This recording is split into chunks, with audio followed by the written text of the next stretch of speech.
يا أيها الذين آمنوا إذا قيل لكم تفسحوا في المجالس فافسحوا يفسح الله لكم وإذا قيل انشزوا فانشزوا يرفع الله الذين آمنوا منكم والذين أوتوا العلم درجات والله بما تعملون خبير.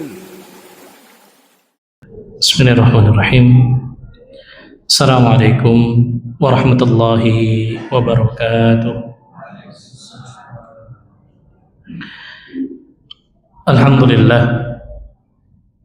الحمد لله الذي جعل شهر رمضان شهر الصيام والقيام أنزل فيه القرآن هدى للناس وبينات من الهدى والفرقان. أشهد أن لا إله إلا الله وحده لا شريك له إله الأولين والآخرين وأشهد أن محمدا عبده ورسوله لا نبي ولا رسول بعده. Ikhwatal Islam wa ikhwatal iman rahimani wa rahimakumullah. Bapak-bapak, ibu-ibu kaum muslimin yang semoga senantiasa dimuliakan oleh Allah. Alhamdulillah, segala puji hanya milik Allah. Kita senantiasa bersyukur kepada Allah atas segala limpahan nikmat serta karunia yang Allah Subhanahu wa taala senantiasa anugerahkan kepada kita, sehingga alhamdulillah atas taufik, inayah dan hidayah dari Allah Subhanahu wa taala kita dapat duduk bersama, belajar bersama di majelis ilmu yang mudah-mudahan senantiasa diberkahi dan diridhoi oleh Allah Subhanahu wa taala. Salawat dan salam semoga senantiasa terlimpahkan kepada suri tauladan kita, baginda Nabi sallallahu alaihi wasallam, kepada keluarganya, para sahabatnya, serta orang-orang yang senantiasa terus istiqomah dalam mengikuti sunnah dan ajaran beliau hingga akhir zaman. Ikhwani wa akhwati rahimani wa rahimakumullah, tidak terasa saat ini kita sudah berada di bulan Sya'ban, ya, sekitar tanggal 5 Sya'ban 1447 Hijriah, yang artinya tinggal hitungan pekan insyaallah taala kita senantiasa akan berjumpa dengan bulan yang agung, bulan yang mulia, bulan yang penuh dengan keberkahan, bulan di mana Allah Subhanahu wa taala membuka pintu surganya selebar-lebarnya dan menutup pintu neraka serapat-rapatnya, bulan di mana Allah Subhanahu wa taala membelenggu para syaitan, bulan di mana Allah Subhanahu wa taala senantiasa menyiapkan satu malam yang lebih baik daripada 1000 bulan. Tentu yang kita maksud adalah bulan yang mulia, bulan Ramadan.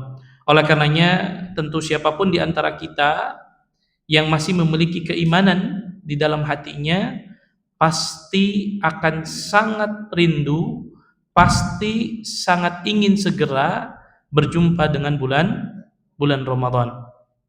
Karena kita tahu bahwa bulan Ramadan adalah bulan yang memiliki banyak keutamaan. Sebagaimana Rasulullah sallallahu alaihi wasallam mengatakan, "Idza kana awwalu lailatin min syahri Ramadan suffidatis syayatin." Bahwasannya apabila masuk hari pertama di bulan Ramadan, kata Nabi, suffidatis syayatin, maka syaitan-syaitan, para jin pun dibelenggu.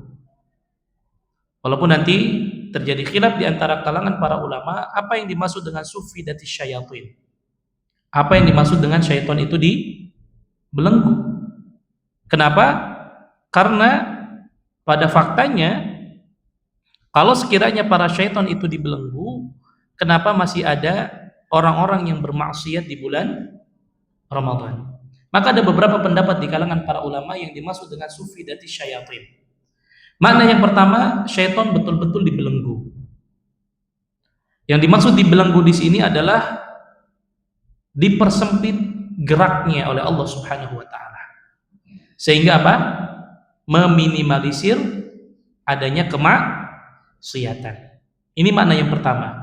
Bahwa makna yang pertama adalah makna yang hakiki, bahwasanya syaitan itu betul-betul dibelenggu.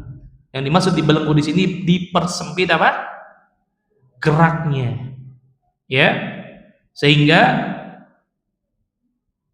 orang-orang yang ingin melaksanakan maksiat itu sulit untuk melakukan kemaksiatan karena memang syaitan itu sendiri dibelenggu. Makna yang kedua, sufidatis syayatin adalah disebutkan dalam riwayat yang lain bahwa yang dibelenggu itu hanyalah maradatu asyayatin, yaitu gembong-gembongnya syaitan. Adapun apa?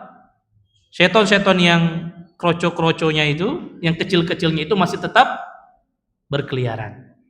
Ini makna yang kedua. Jadi yang hanya dibelenggu adalah siapa? Pembesar-pembesarnya jin dan syaitan. Ini makna yang kedua. Kemudian makna yang ketiga yang dimaksud dengan sufidatis syayatin wa maradatul jin adalah bahwa yang dimaksud dengan hal ini ketika adanya maksiat di bulan Ramadan, ya, padahal syaitan itu dibelenggu, maknanya betul-betul dibelenggu, tetapi adanya kemaksiatan karena kebiasaan di bulan Ramadan yang terbawa kepada bulan Ramadan. Artinya orang-orang yang biasa melakukan kemaksiatan di luar daripada bulan Ramadan, akhirnya apa? Kebawa kembali melakukan kemaksiatan. Ini diantara tafsiran dan makna yang dijelaskan oleh para ulama yang dimaksud dengan sufidati asyayatin. Kemudian kata Nabi, wa ghulliqat abwabu an-nar. Kita tahu di bulan Ramadan Allah Subhanahu wa taala menutup pintu neraka. Falam yuftah minha babun wa futtihat abwabul jannah falam yughlaq minha babun. Kata Nabi sallallahu alaihi wasallam, pintu-pintu neraka ditutup dan tidak ada satupun pintu yang dibuka. Dan pintu-pintu surga dibuka dan tidak ada satupun pintu yang ditutup. Terlebih daripada itu, di antara keutamaan bulan Ramadan yang disebutkan dalam sebuah hadis, wa yunadi munadiyan ya baghiyal khairi aqbil wa ya baghiyasy syarri aqsir. Maka dan diserulah di bulan Ramadan di mana para malaikat menyeru, wahai para pencari kebaikan, aqbil, sambutlah kebaikan tersebut. Wa ya baghiyasyarr aqsir, wahai orang-orang yang melakukan kejelekan, orang-orang melakukan kemaksiatan, berhentilah, kata Allah, ya, untuk melakukan kemaksiatan di bulan Ramadan. Walillahi utaqa'u minan nar, dan sesungguhnya Allah Subhanahu wa taala memiliki hamba-hamba yang Allah bebaskan dari siksa api neraka di bulan Ramadan, wa dzalika kullalailah, dan ini terjadi pada setiap malam di bulan Ramadan. Maka berangkat daripada hadis-hadis di atas, ma'asyiral muslimin, ini menunjukkan kepada kita bahwa bulan Ramadan memiliki banyak keutamaan yang adalah setiap kita berusaha untuk meraih keutamaan tersebut.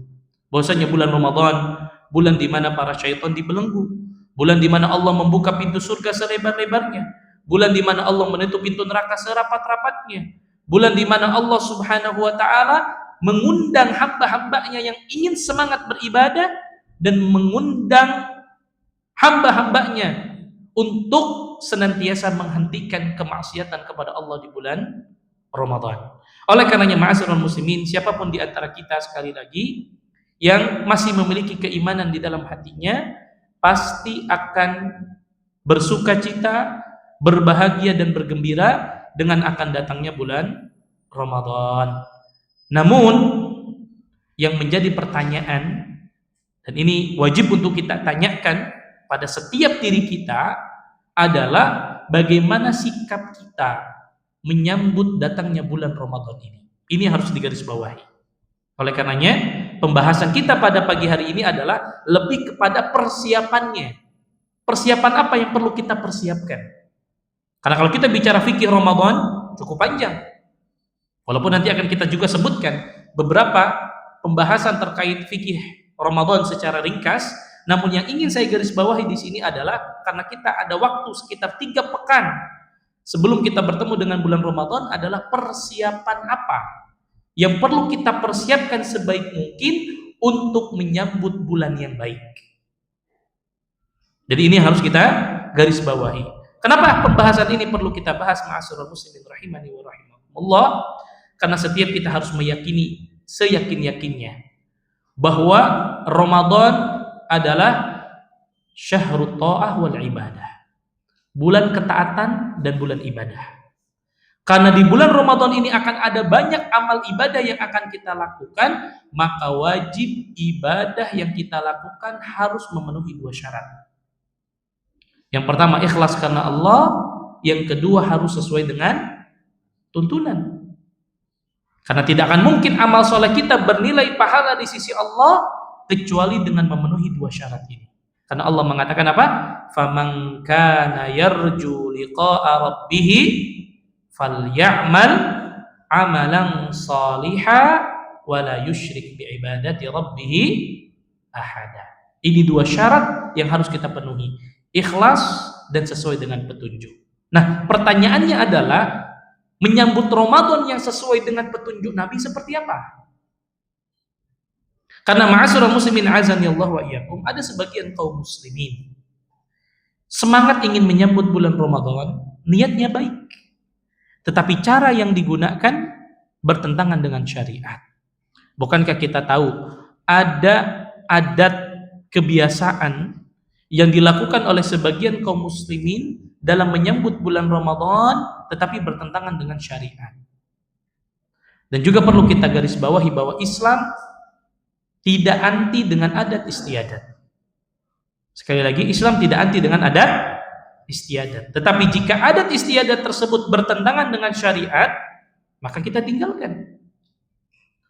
Nah, faktanya, realitanya ma'asyiral muslimin, tidak sedikit di antara kaum muslimin ketika menyambut bulan Ramadan melakukan tindakan-tindakan, perbuatan-perbuatan, ritual-ritual yang tidak ada contohnya sama sekali dari Nabi Shallallahu Alaihi Wasallam, bahkan mungkin justru lebih banyak mudarat daripada maslahatnya.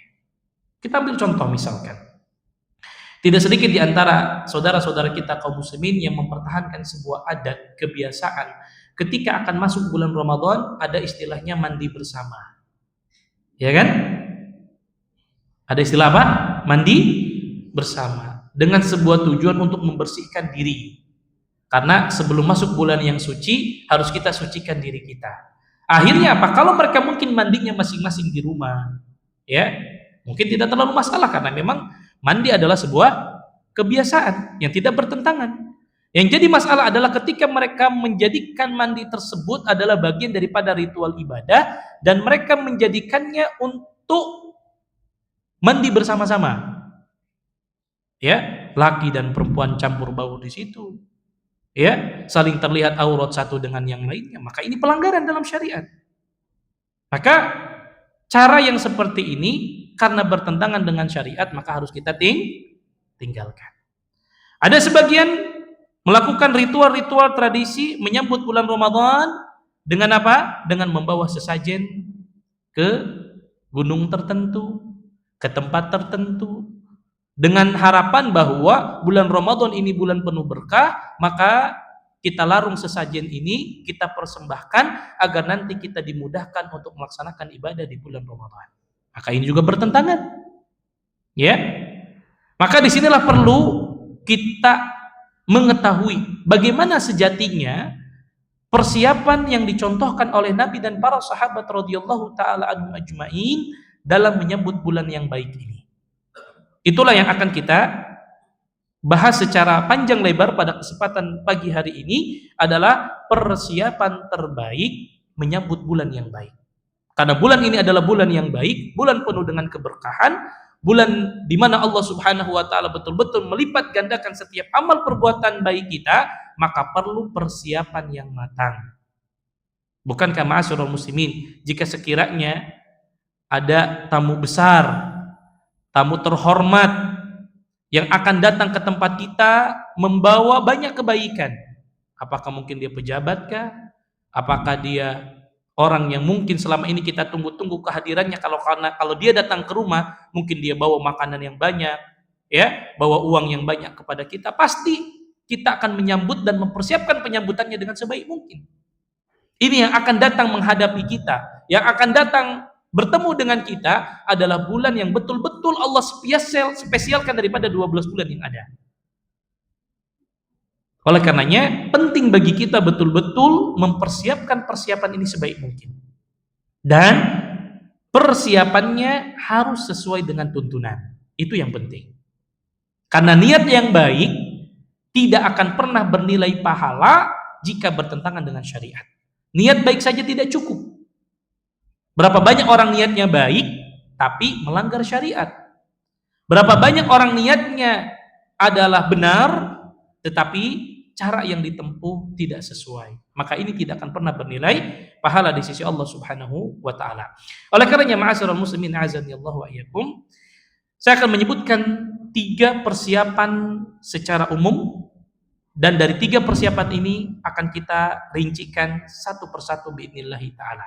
Maka dalam menyambut bulan yang agung ini, menyambut bulan yang suci ini, menyambut bulan yang baik ini, ada 3 persiapan yang perlu kita persiapkan.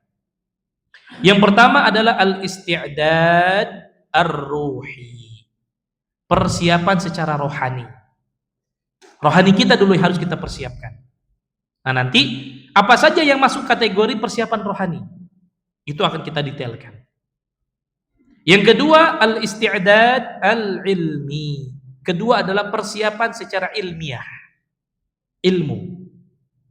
Nanti apa saja yang harus kita siap ini? Mumpung kita masih berapa pekan? Sekitar 3 pekan lagi. Ada waktu di mana kita harus persiapkan. Dari sisi apa? Ilmu. Dan yang ketiga al-isti'dad al-jismi. Persiapan fisik. Jadi ini ada 3 persiapan secara umum yang perlu kita persiapkan sebelum bertemu dengan bulan Ramadan. Yang pertama persiapan rohani kita. Ya, apa yang dimaksud persiapan rohani nanti akan kita jelaskan. Yang kedua persiapan ilmiah. Ya, dari sisi ilmu apa yang kita persiapkan? Karena ini ibadah harus berdasarkan dengan ilmu. Jangan sampai kita asal-asalan. Kalau asal-asalan, hasilnya pun tidak akan bermanfaat. Maka yang ketiga isti'dad al-jismi. Persiapan fisik. Karena puasa ini juga berkaitan dengan fisik. Nah, nanti apa saja persiapan fisik yang dicontohkan oleh Nabi sebelum kita bertemu dengan bulan Ramadan. Jelas sampai di sini? Ada berapa persiapan? 3 persiapan secara umum. Nah, maka kita masuk kepada yang pertama al-isti'dad ar-ruhi. Persiapan rohani kita sebelum kita masuk Ramadan. Di antara persiapan rohani adalah al-farah was-surur bi qudumi syahri Ramadan. Yang berkaitan dengan persiapan rohani, berkaitan persiapan kita menyambut bulan Ramadan adalah hendaklah setiap kita bergembira, bersukacita, juga senantiasa memberikan kabar gembira dengan datangnya bulan Ramadan. Kan ini berkaitan dengan apa? Hati, betul atau tidak? Gembira itu pekerjaan fisik atau pekerjaan hati? Hati. Hati kita harus bergembira dengan datangnya bulan Ramadan. Dan ini pertama kali harus kita siapkan. Karena kalau orang dari awal sudah tidak gembira, sudah tidak senang, atau bahkan dia merasa, ya bentar lagi Ramadan. Ya sudah. Dari awal sudah tidak mau bertemu dengan bulan Ramadan. Sehingga nanti masuk bulan Ramadan akan mempersulit ibadah-ibadah yang dia lakukan. Maka ini pertama, setiap kita harus bergembira dengan datangnya bulan Ramadan dan saling ngasih kabar gembira, Pak. Makanya tidak salah, Masya Allah, tabarakallah, jika DKM mengawalkan kajian tentang penyambutan bulan Ramadan, targhib Ramadan sebelum kita masuk Ramadan. Supaya apa? Ini bagian daripada ngasih kabar gembira bahwa kita nggak lama lagi akan bertemu dengan Ramadan. Supaya masing-masing sadar bahwa nggak lama lagi nih kita bakal ketemu dengan Ramadan. Karena sebagian kita kalau tidak diingatkan tiba-tiba sudah masuk Ramadan. Belum ada siapan, belum ada bekal yang akan dia bawa untuk bertemu dengan bulan Ramadan, sehingga nanti masuk di bulan Ramadan tidak maksimal dalam melaksanakan ketaatan kepada Allah. Ya. Pertanyaannya, Ustadz, dari mana? Ya. Apa landasannya kita harus bergembira dengan datangnya bulan Ramadan? Yang pertama, Allah Subhanahu wa taala berfirman di dalam Al-Qur'an surah Yunus ayat 58. Di mana Allah memerintahkan kepada kita untuk senantiasa terus bergembira dengan nikmat dan karunia Allah. Allah Subhanahu wa taala berfirman, "Qul bi fadlillahi wa bi rahmatihi fabidzalika falyafrahu," kata Allah. Katakanlah, sesungguhnya karena karunia dan rahmatnya lah hendaklah dengan itu mereka bergembira. Lihat, pertanyaan saya, Ramadan itu nikmat atau bukan? Nikmat. Ramadan itu karunia Allah atau bukan? Karunia. Bayangkan 1 bulan Allah spesialkan kita betul-betul untuk mencari pahala di sisi Allah Subhanahu wa taala.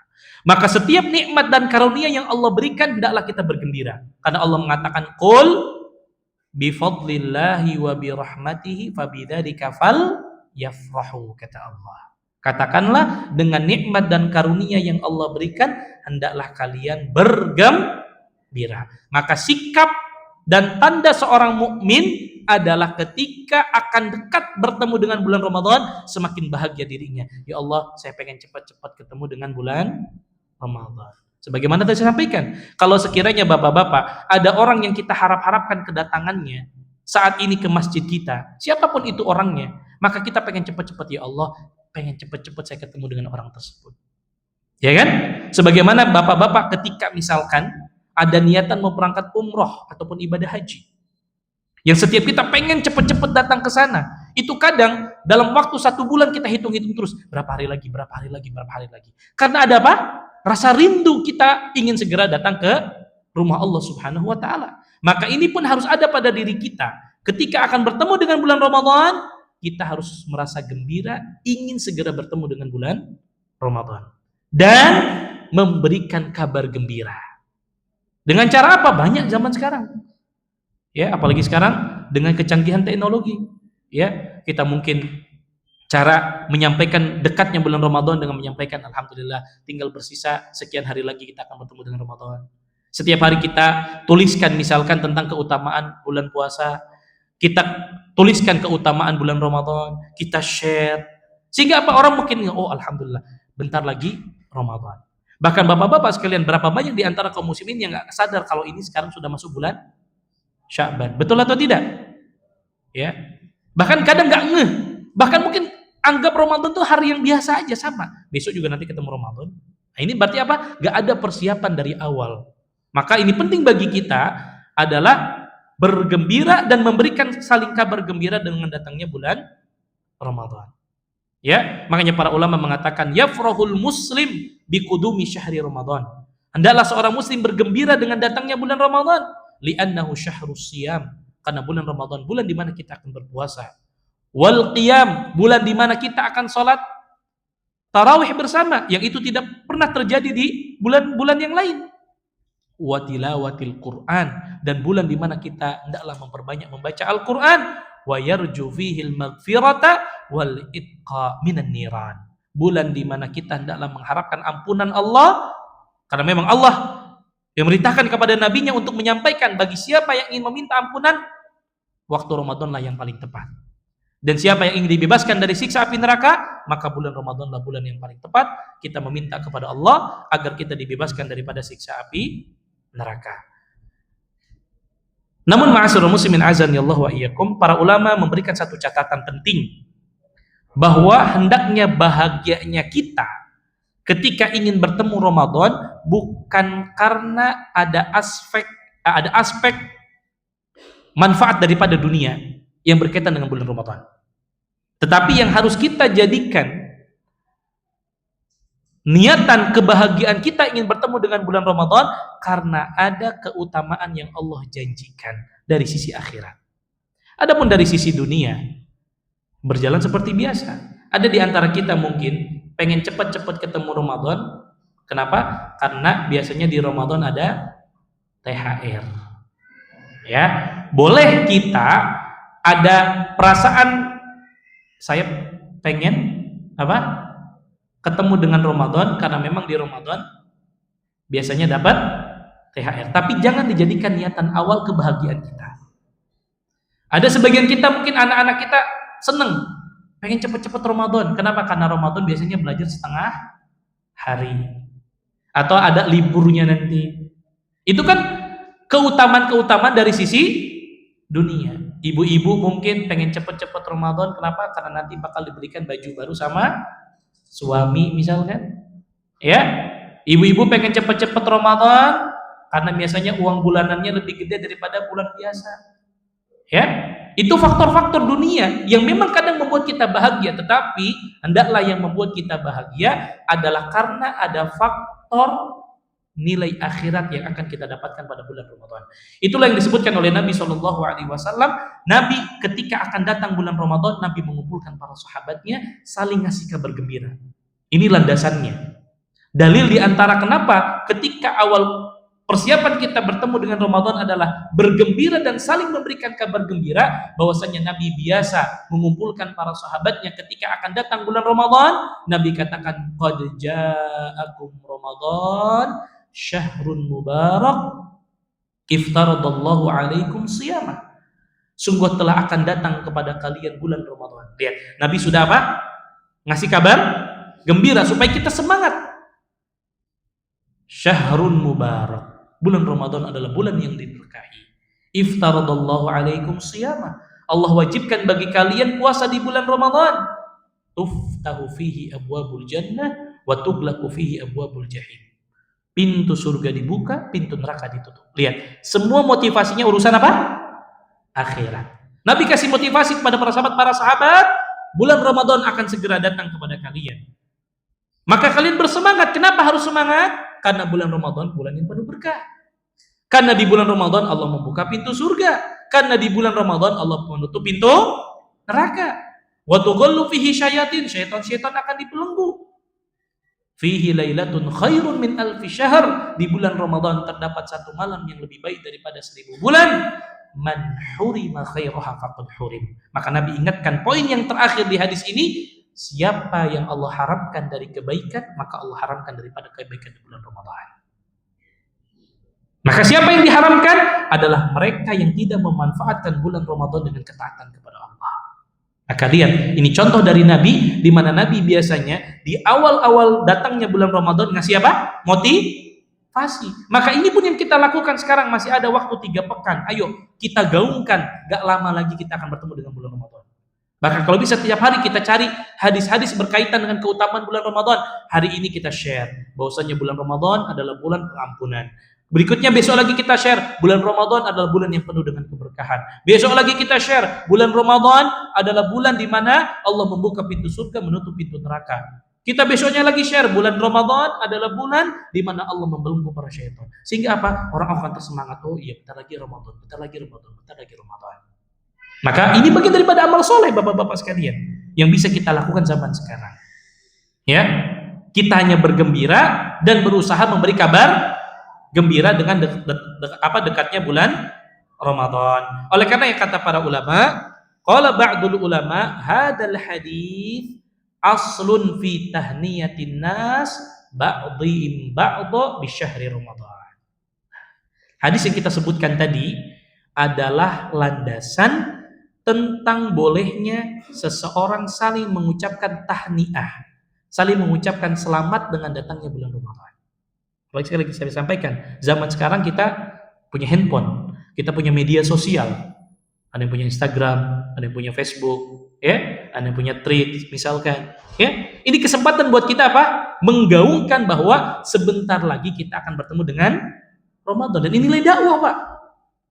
Kalau bisa kita sampaikan ke anak-anak kita, nah, yo 3 pekan lagi kita mau Ramadan, siap-siap ya. Ya. Selama 3 pekan ini coba kamu baca buku tentang fikih Ramadan. Kita fasilitasi, Pak. Ini bagian daripada amal soleh. Ya.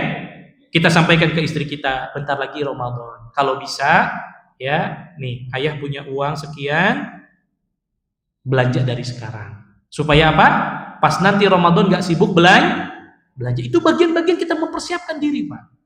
Ya. Dan zaman sekarang kita diberikan banyak kemudahan oleh Allah untuk saling mengingatkan di antara kita bahwa bentar lagi kita akan bertemu dengan bulan Ramadan. Ya, maka ini penting ma'asyiral muslimin. Jadi dalil ini menunjukkan bahwa bolehnya kita saling bertahniah, saling mengucapkan selamat bentar lagi Ramadan mubarak, ya. Saling ya, ngingetin di antara kita, bahkan mungkin kita WA grup keluarga, ya, kita nggak lama lagi bertemu Ramadan. Kita udah di bulan Sya'ban ini, ya.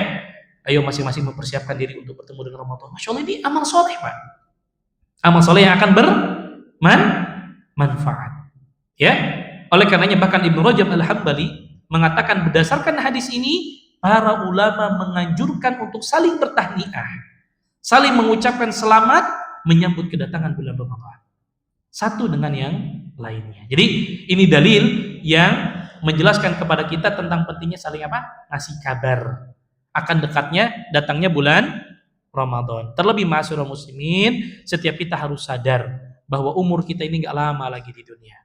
Coba kita ingat, tahun lalu ada orang-orang yang mungkin masih buka puasa bersama kita, ada yang masih sahur bareng kita. Hari ini mungkin mereka sudah tiada. Ramadan depan udah gak ada lagi bareng kita.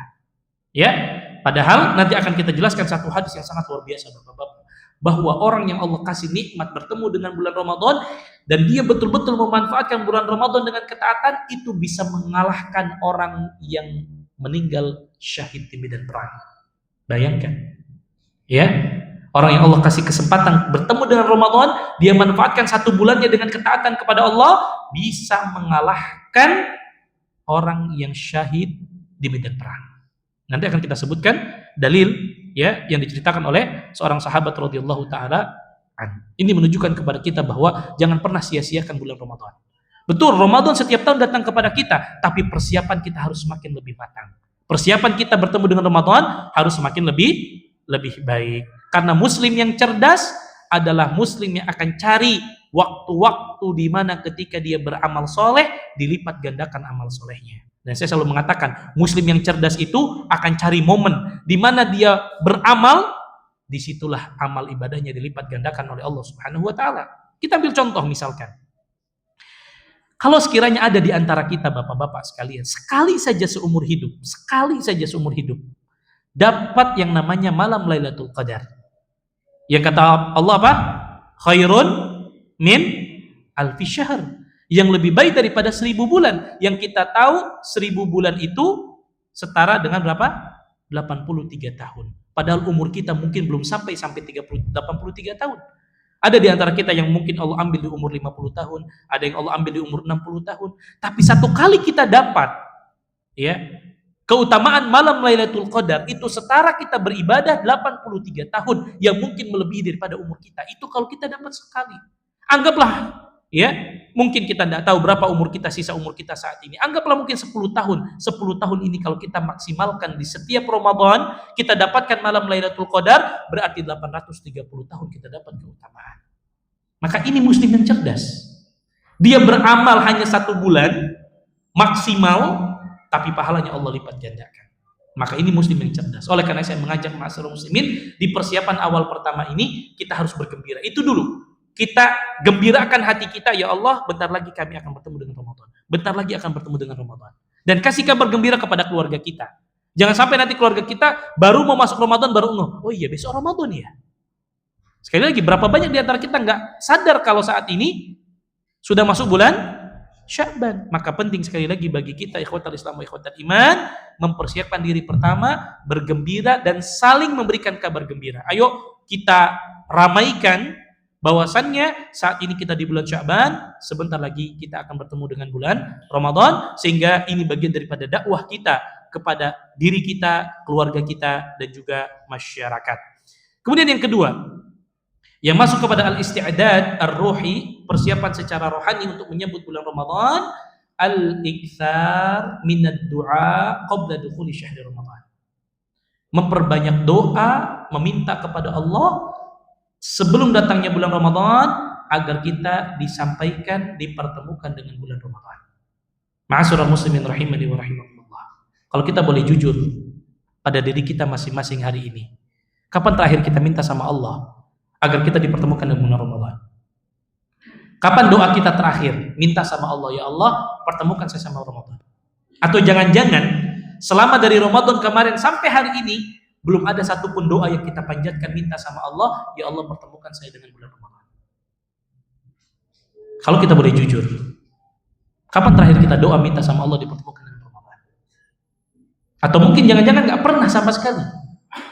Kalaupun tidak pernah, maka masih ada waktu bapak-bapak sekalian, ibu-ibu sekalian. Mulai hari ini minta sama Allah agar kita dipertemukan dengan bulan Ramadan. Karena kita nggak pernah tahu bapak ibu sekalian apakah umur kita akan sampai atau enggak. Berapa banyak di antara kita ya sudah masuk tanggal 30 Sya'ban, ternyata di tanggal itulah Allah mencabut dirinya, tidak sempat merasakan satu hari pun bertemu dengan Ramadan. Berapa banyak di antara kita ya yang Allah ambil nyawanya di saat tinggal satu hari lagi bertemu dengan bulan Ramadan. Maka kita minta sama Allah, Allah yang berkehendak. Kita minta kepada Allah disampaikan kepada bulan Ramadan, dan itulah yang diajarkan oleh Nabi SAW, di mana kita diperintahkan memperbanyak doa meminta kepada Allah agar dipertemukan dengan bulan Ramadan. Bukankah ma'asyiral muslimin rahimani wa rahimakumullah, disebutkan dalam sebuah hadis yang diriwayatkan oleh Anas bin Malik radhiyallahu taala anhu. Walaupun hadisnya diperselisihkan. Ya, sebagian para ulama, ya misalkan Syekh Albani rahimahullah mendhaifkan hadis ini, namun kata beliau maknanya adalah sahih. Di antara doa yang masyhur yang sering kita dengar adalah Allahumma barik lana fi Rajab wa Sya'ban wa balighna Ramadan. Allahumma barik lana fi Rajab wa Sya'ban wa balighna Ramadan. Ya Allah, berkahilah kami di bulan Rajab dan di bulan Sya'ban, pertemukanlah kami dengan bulan Ramadan. Ini hadisnya dhaif, hadisnya lemah.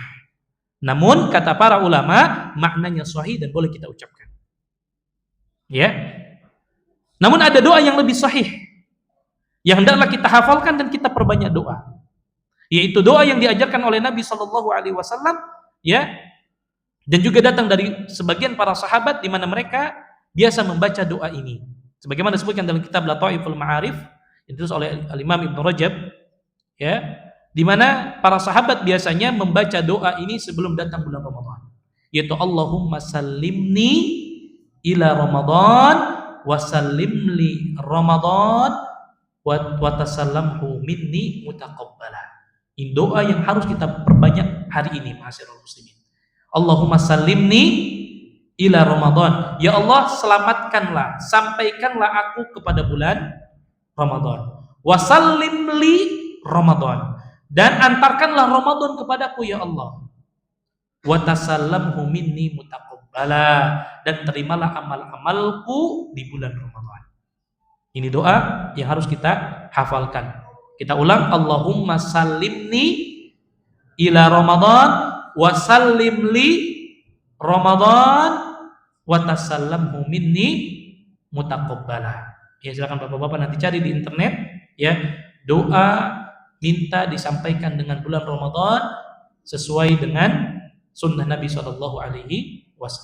Allahumma sallimni ila Ramadan. Ya Allah, sampaikanlah aku kepada bulan Ramadan, wa sallimli Ramadan, dan antarkan Ramadan kepadaku, wa tasallamhu minni mutaqabbala, dan terimalah amal ibadahku nanti di bulan Ramadan. Ini perlu kita perbanyak untuk kita baca. Kemudian juga sebagaimana hal ini diriwayatkan oleh Yahya Ibnu Katsir rahimahullah. Lihat, Imam Ibnu Katsir rahimahullah mengatakan, ya, yad'u inda hadrati syahri Ramadan, Allahumma sallimni di Ramadan wa sallim li Ramadan wa tasallamhu minni mutaqabbala. Jadi para salafun saleh biasa membaca doa ini, dan ini adalah landasannya.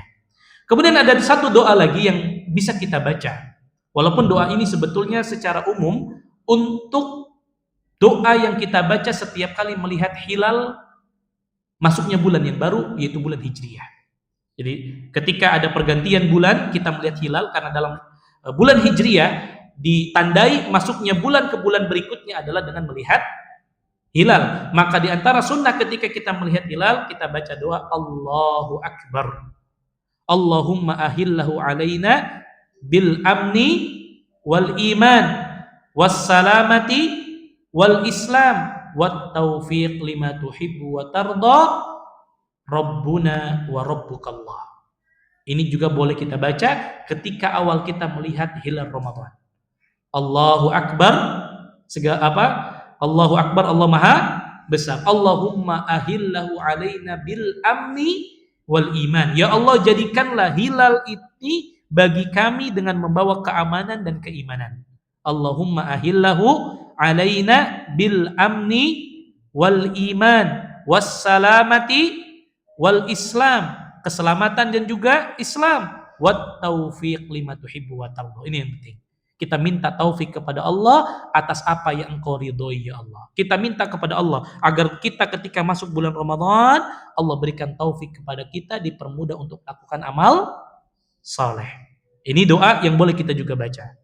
Ya, Allahumma ahillahu alaina bil amni wal iman was salamati wal islam wat taufiqi lima tuhibbu wa tarda Rabbuna wa Rabbukallah. Rabb kami dan Rabb engkau adalah Allah Subhanahu wa ta'ala. Ini doa yang juga bisa kita baca. Atau kata para ulama, kita juga minta kepada Allah bukan hanya sekedar disampaikan kepada bulan Ramadan. Berapa banyak di antara kita Allah berikan umur bertemu dengan bulan Ramadan, tapi tidak memanfaatkannya dengan ketaatan. Makanya kata para ulama, doanya itu bukan hanya sekedar ya Allah sampaikan kami pada bulan Ramadan, tapi kita tambahkan ya Allah pertemukan kami dengan bulan Ramadan dalam keadaan sehat, dalam keadaan bisa melakukan ketaatan. Ini yang harus digarisbawahi.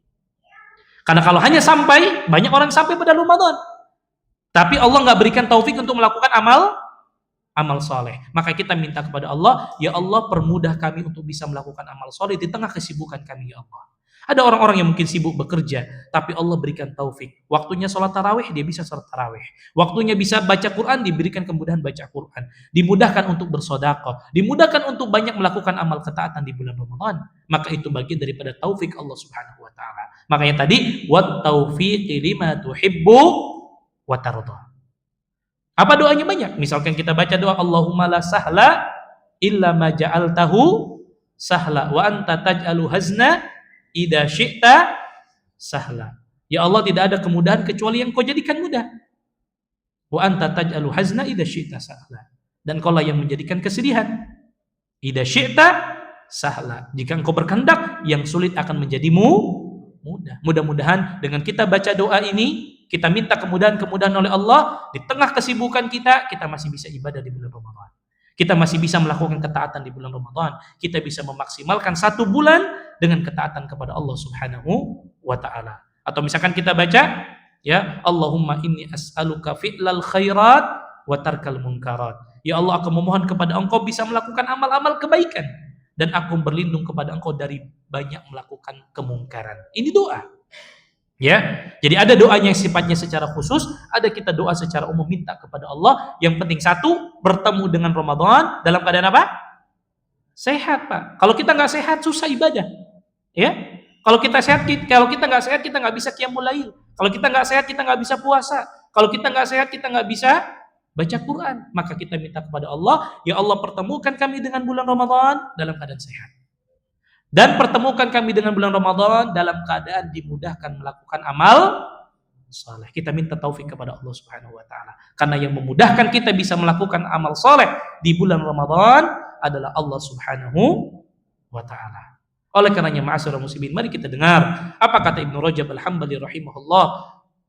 Qala ba'dus salaf kanu yad'una Allah 6 ashhur an yuballighuhum syahr Ramadan wa yad'una Allah 6 ashhur an yataqabbala minhum. Lihat Pak, para salafun saleh dahulu 6 bulan sebelum datangnya bulan Ramadan mereka banyak doa sama Allah, ya Allah sampaikan kami kepada bulan Ramadan. Dan 6 bulan berikutnya mereka berdoa kepada Allah agar Allah menerima amal kebaikan mereka di bulan Ramadan. Maka kita ayo tanya pada diri kita masing-masing secara jujur, kapan terakhir kita minta sama Allah, ya Allah pertemukan saya dengan bulan Ramadan. Kalau belum, masih ada waktu. Minta sama Allah. Ya Allah, pertemukan dalam Ramadan dalam keadaan sehat, dalam keadaan banyak melakukan amal ketaatan kepada Engkau ya Allah. Maka jangan sia-siakan waktu yang ada, ma'asyiral muslimin. 3 pekan ini ya, kalau bisa setiap di sholat kita, di setiap waktu mustajab kita doa sama Allah. Ya Allah, pertemukan kami dengan bulan Ramadan dalam keadaan sehat dan dalam keadaan dimudahkan untuk bisa melakukan amal ketaatan kepada Allah Subhanahu wa taala. Karena ma'asyiral muslimin, satu hal yang harus kita garis bawahi, mudahnya kita bisa melakukan amal soleh bukan karena faktor kesehatan kita. Betul, faktor kesehatan salah satu faktor yang mendorong kita bisa rajin ibadah. Tetapi sejatinya yang memudahkan kita bisa banyak beribadah kepada Allah adalah taufik dari Allah Subhanahu wa taala.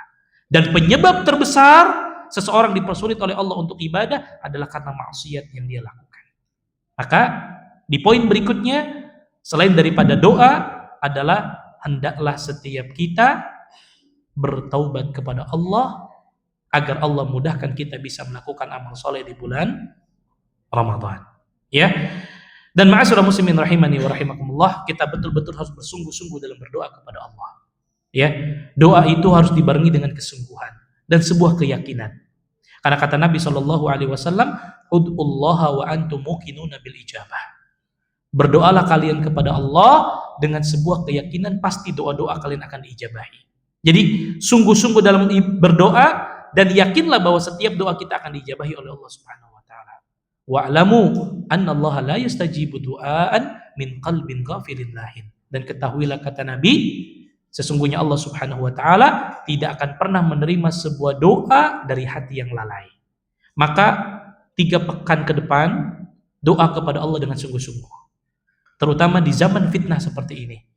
Hudzaifah ibn Yaman radhiyallahu ta'ala pernah mengatakan satu perkataan yang sangat indah, di mana beliau mengatakan bahwasannya ya ada sebuah riwayat yang sahih dari Hudzaifah radhiyallahu ta'ala di mana beliau pernah berkata, la ya'tiyanna 'alan nasi zaman, akan datang satu zaman kepada manusia, la yanju fihi illa alladhi yad'u qadu'il ghariq, akan datang satu masa kepada manusia tidak akan ada seorang pun yang selamat di zaman itu kecuali orang-orang yang betul-betul doa dengan sungguh-sungguh seperti doanya orang yang sedang tenggelam. Ma'asyiral muslimin, kalau di antara kita ada yang dalam keadaan tenggelam, kira-kira doa kita sungguh-sungguh atau tidak? Sungguh-sungguh. Bayangkan kita akan tenggelam, pasti di situ kita ingat kita akan mati, kita akan mati, kita akan mati. Disitulah kita betul-betul berdoa kepada Allah dengan sangat sungguh-sungguh. Dan di zaman inilah kata Hudzaifah. Padahal Hudzaifah ini menyampaikan 14 abad yang lalu. Beliau mengatakan akan datang satu zaman di mana tidak akan ada orang yang selamat kecuali mereka yang berdoa kepada Allah dengan doa seperti doanya orang yang akan tenggelam. Maka di waktu-waktu yang seperti inilah kita minta kepada Allah agar Allah pertemukan kita dengan bulan Ramadan. Nah, ini yang keberapa? Kedua pada bagian yang pertama. Ya, yang masih bagian pada isti'dad ar-ruhi, persiapan rohani. Yang pertama bergembira dan memberikan kabar gembira. Yang kedua adalah memperbanyak doa agar dipertemukan pada bulan Ramadan dalam keadaan sehat, selamat, dan diberikan taufik oleh Allah Subhanahu wa ta'ala. Dan yang ketiga, al-iktharu minat taubati wal istighfar. Memperbanyak taubat dan istighfar. Bapak-bapak sekalian yang semoga dimuliakan oleh Allah, di sisa bulan Sya'ban ini mari kita isi dengan perbanyak taubat dan istighfar kepada Allah. Kenapa? Karena tidak mungkin sekali lagi kita akan dipermudah bisa melakukan amal ketaatan di bulan Ramadan kalau hati-hati kita masih kotor. Kalau masih banyak dosa yang belum kita tobati. Karena yang membuat kita malas beribadah adalah karena banyaknya maksiat yang kita lakukan. Dan itu pasti. Ya, kita baru baca 1 halaman sudah malas. Sudah tutup lagi mushafnya. Ya, tapi kalau pegang handphone 2 jam pun masih kuat, scroll sana sini, ya. Buka lagi reels, buka lagi tweet, buka lagi apa? Ya. Ustaz, anak kan baca artikel, Ustaz. Padahal di bulan Ramadan yang harus kita perbanyak baca apa? Quran. Kenapa yang menjadikan kita malas baca Quran? Karena memang hati-hati kita masih kotor, masih banyak dosa-dosa yang belum kita tobati. Itulah yang dikatakan oleh Sahabat yang mulia Utsman ibn Affan radhiyallahu taala an, apa kata Utsman? Lau tahirat qulubukum masyabi'tum min kalami rabbikum. Kalau hati-hati kalian bersih, kata Utsman, kalian tidak akan pernah puas daripada membaca Al-Qur'an.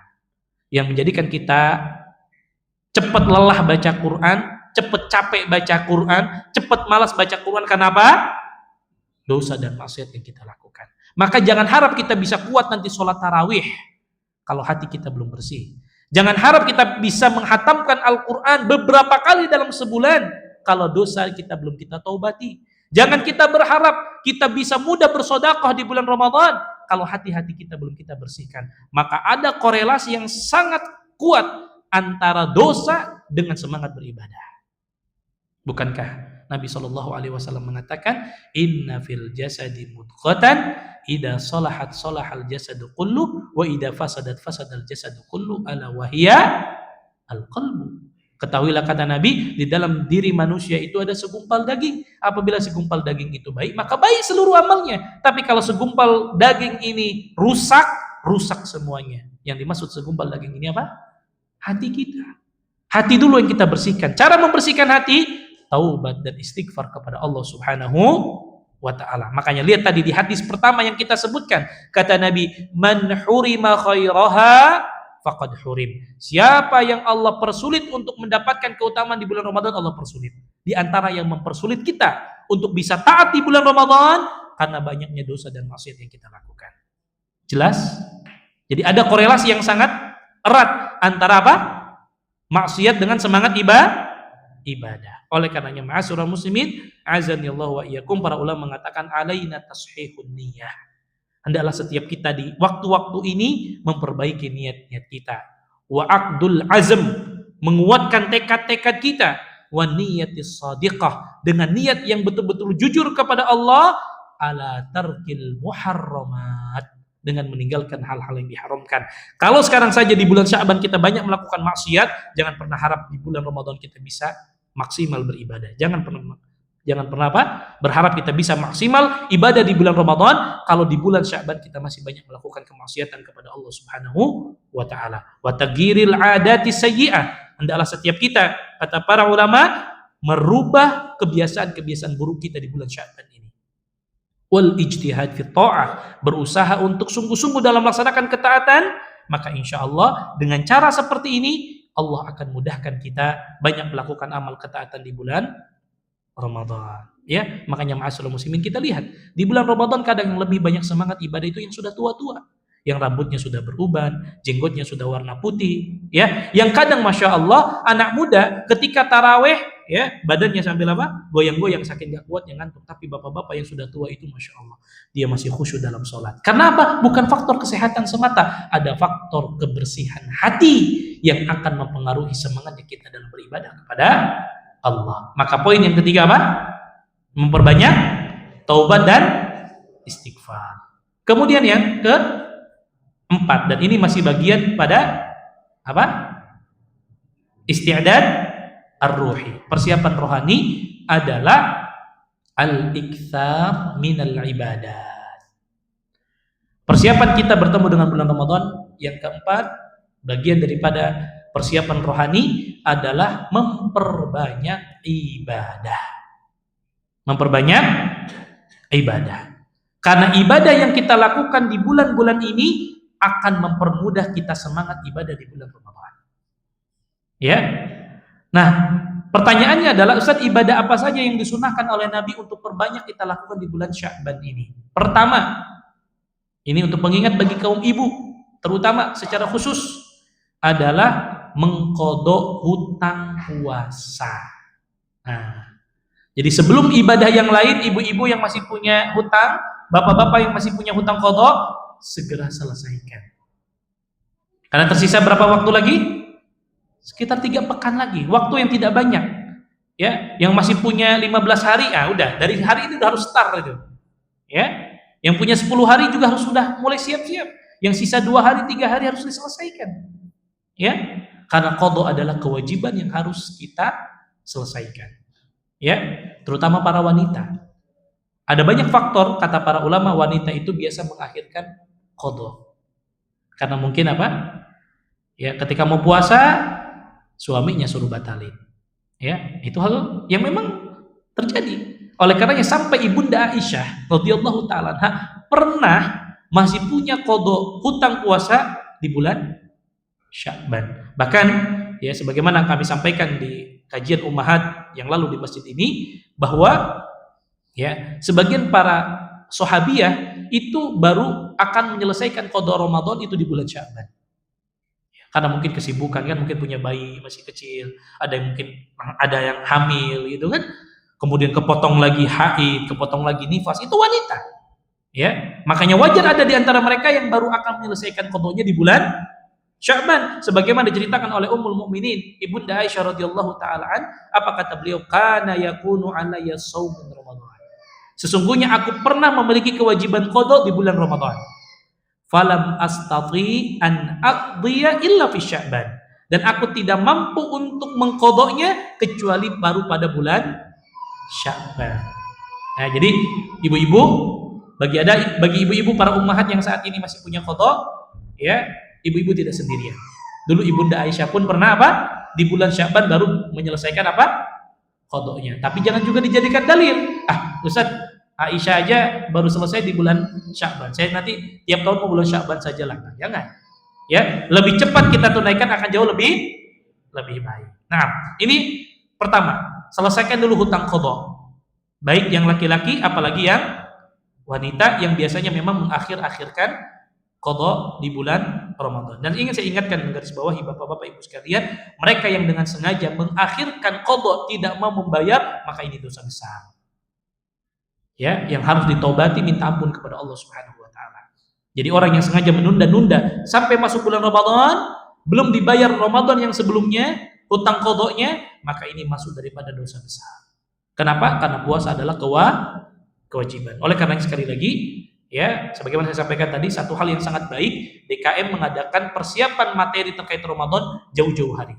Supaya ini diingatkan, barangkali ada yang lupa, barangkali mungkin ada yang lalai, maka perlu kita ingatkan untuk segera menyelesaikan apa? Qada. Kemudian yang kedua, di antara ibadah yang harus kita perbanyak sebelum masuk bulan Ramadan di bulan Sya'ban adalah memperbanyak puasa sunnah. Ya, saya mengajak diri saya dan jamaah sekalian, kita masih ada waktu nih. Sebelum nanti ada larangan dari Nabi ketika sudah masuk pertengahan Sya'ban. Nanti ada larangan dari Nabi, kalau sudah masuk pertengahan Sya'ban, gak boleh puasa. Kecuali ada pengecualian nanti. Nah, makanya, sebagaimana saya ulang-ulang, kita masih sekitar 3 pekan lagi.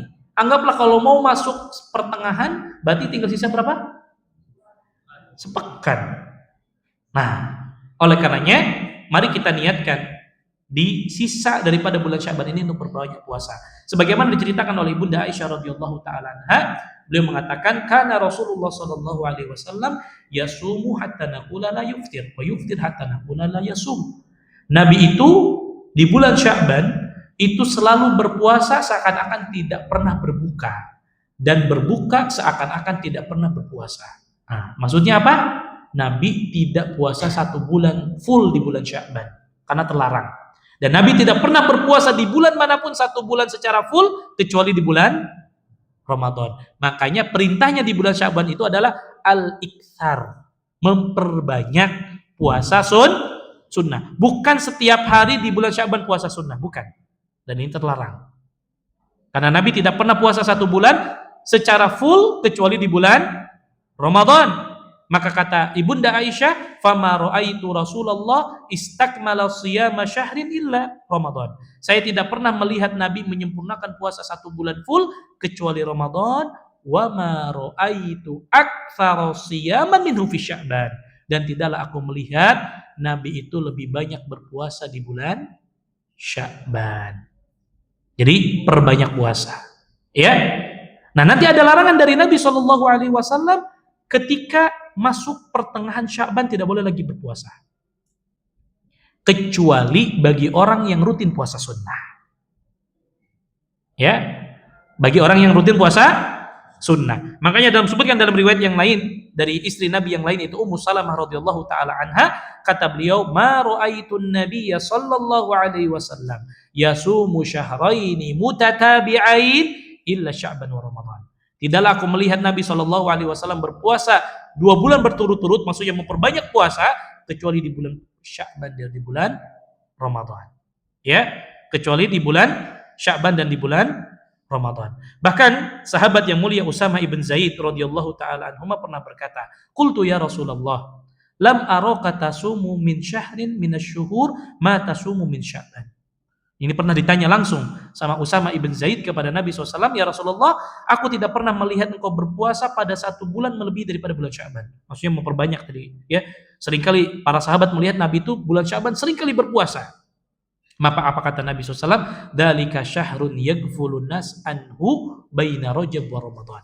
Bulan Sya'ban adalah bulan antara bulan Rajab dan bulan Ramadan yang banyak manusia lalai daripadanya. Ya. Padahal justru harusnya di bulan Sya'ban ini kita banyak berpuasa. Wa huwa syahrun turfahu fihil a'mal ila rabbil alamin. Dan Nabi mengingatkan bahwa bulan Sya'ban adalah bulan di mana banyak amal soleh kita diangkat kepada Allah Subhanahu wa taala. Fa uhibbu an yurfa'a amali wa ana shaim. Dan aku sangat ingin sekali amal ibadahku diangkat kepada Allah dan aku dalam keadaan berpuasa. Nah, ini dalil-dalil semua yang menunjukkan kepada kita sekali lagi apa? Tentang sunnah memperbanyak ibadah puasa di bulan Sya'ban. Dan di antara fungsinya, selain daripada pahala yang akan kita dapatkan dan juga keutamaan yang kita sebutkan, puasa di bulan Sya'ban memudahkan kita nanti untuk bisa berpuasa di bulan Ramadan. Coba ibu-ibu, bapak-bapak, 11 bulan kita ini gak berhenti makan. Tiba-tiba masuk 1 Ramadan, suruh berhenti makan. Kira-kira gimana tuh hari pertama? Wih, berat luar biasa itu. Biasa pagi hari ngopi, Ramadan gak ngopi. Berat gak? Berat. Biasa pagi-pagi istri nyiapin sarapan, di awal Ramadan gak boleh sarapan. Kan berat. Tapi kalau bapak-bapak sebulan ini sudah mulai start, pas masuk Ramadan, biasa. Itu lihat bagaimana luar biasanya pedoman contoh yang diajarkan oleh Nabi. Nabi itu perbanyak puasa di bulan Sya'ban supaya apa? Bagian daripada latihan ketika nasi masuk Ramadan sudah biasa. Bukan ke bapak-bapak sekalian. Kalau kita mau lari lomba maraton, ya, bulan depan kita akan lari maraton. Kira-kira perlu latihan nggak di bulan ini? Coba bapak-bapak, tiba-tiba hari H langsung lari. Ngos-ngosan saya yakin. Betul atau tidak? Ngos-ngosan Pak, capek itu, jantung debar-debar itu. Tapi kalau bapak sebulan ini apa? Latihan 2 kilo. Besok lagi berapa? 4 kilo, besok 5 kilo, besok 20 kilo. Pas hari H, acara maraton, lari, insya Allah mudah bagi kita. Betul? Begitu juga puasa. 11 bulan Pak, kalau kita ibaratkan tubuh kita ini mesin, gak istirahat ini mesin. Kopi masuk, gorengan masuk, nasi masuk, roti masuk, gak berhenti-berhenti tuh tubuh kita. Tiba-tiba suruh berhenti. Coba Pak, kalau kita punya mesin, 24 jam kerja terus, tiba-tiba kita matikan secara langsung, rusak nggak tuh mesin itu? Rusak Pak. Nah itu tubuh kita. Bagaimana lihat? Nabi mencontohkan kepada kita persiapan pertama sebelum masuk Ramadan di bulan Sya'ban apa? Perbanyak puasa. Tetapi datang larangan dari Nabi SAW kalau sudah masuk pertengahan Sya'ban dilarang berpuasa, kecuali kata para ulama bagi mereka yang biasa puasa sunnah. Ya, berdasarkan beberapa hadis dari Nabi SAW. Terutama nanti 2 hari, sehari atau 2 hari sebelum Ramadan, haram hukumnya, terlarang hukumnya kita berpuasa. Ya, kata Nabi SAW, la taqaddamu Ramadan bisawmi yaumin wala yaumain illa rajulun kana yasumu sauman falyasumhu. Kata Nabi, jangan kalian mendahului 1 hari atau 2 hari sebelum Ramadan dengan puasa. Misalkan kita puasanya di tanggal 29 dan 30 Sya'ban, itu nggak boleh. Illa rojulan kana yasumu sauman falyasumhu. Kecuali seseorang yang biasa puasa, baru dia boleh. Memang selama ini dia biasa puasa Senin Kamis. Qadarullah wa masyafa'al, tanggal 29 atau 30-nya itu hari Senin atau hari Kamis, maka dia boleh puasa. Namun yang lebih afdol, tidak boleh memulai puasa Ramadan dengan sehari atau 2 hari sebelumnya di bulan Sya'ban. Karena itu disebut dengan yaum asyak, yaum atau hari yang ragu. Ya, dan terdapat larangan dari Nabi Shallallahu Alaihi Wasallam.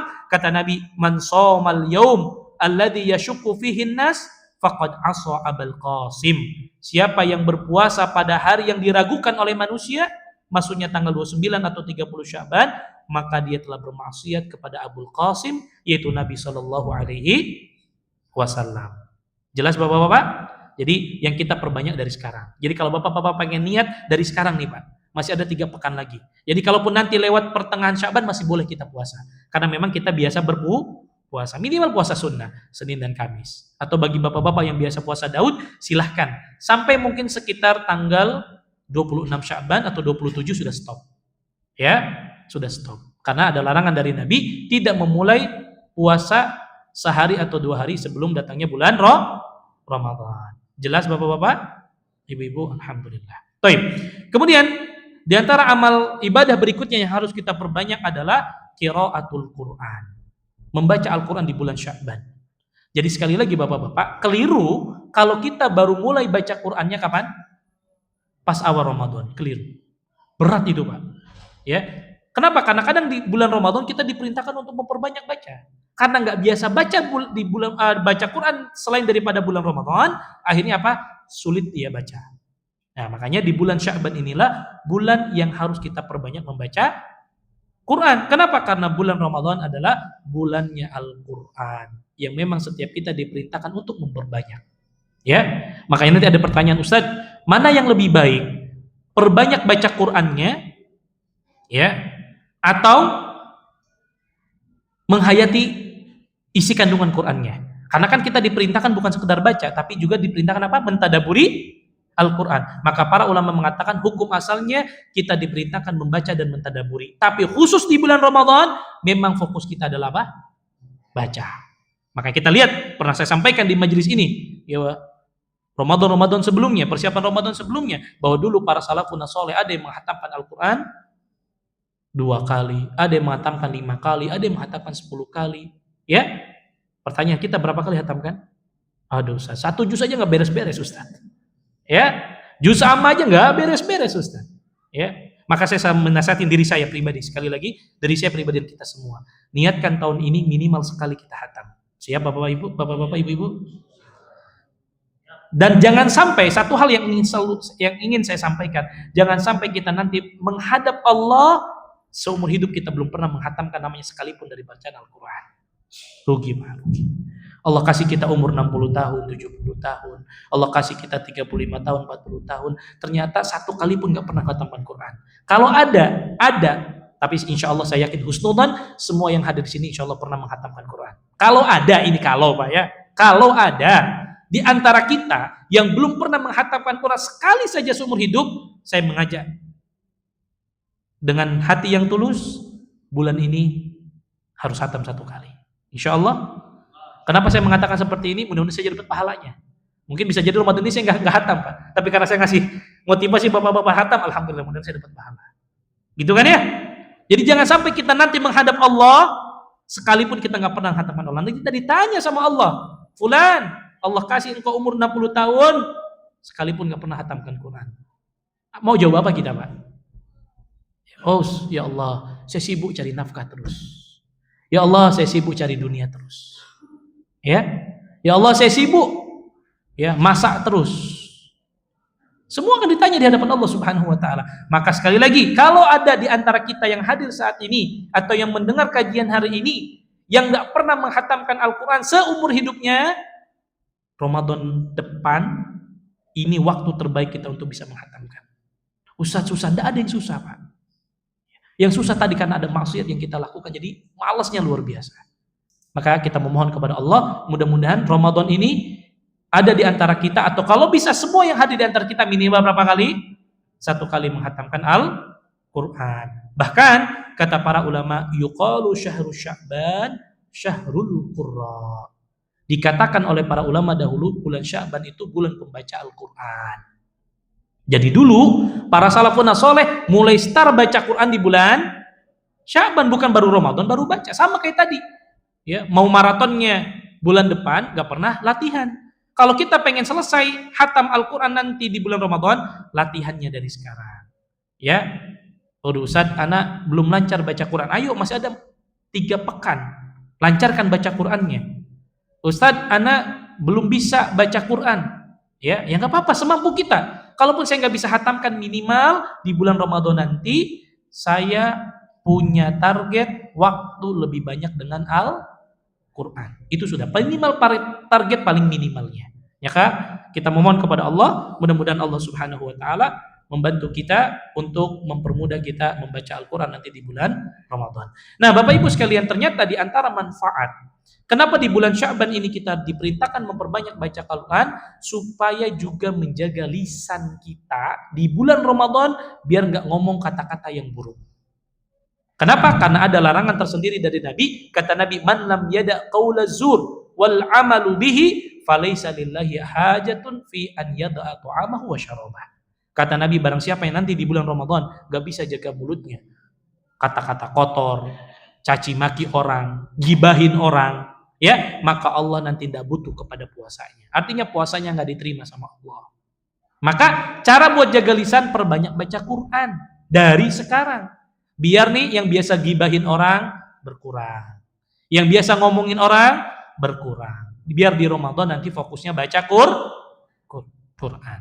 Ya, bahkan kata Abu Bakar Al-Balkhi rahimahullah, beliau mengatakan syahrul Rajab syahruz zara. Bulan Rajab adalah bulan kita menanam. Tuh, nanamnya tuh bukan di bulan Ramadan, dari bulan Sya'ban kita sudah mulai menanam.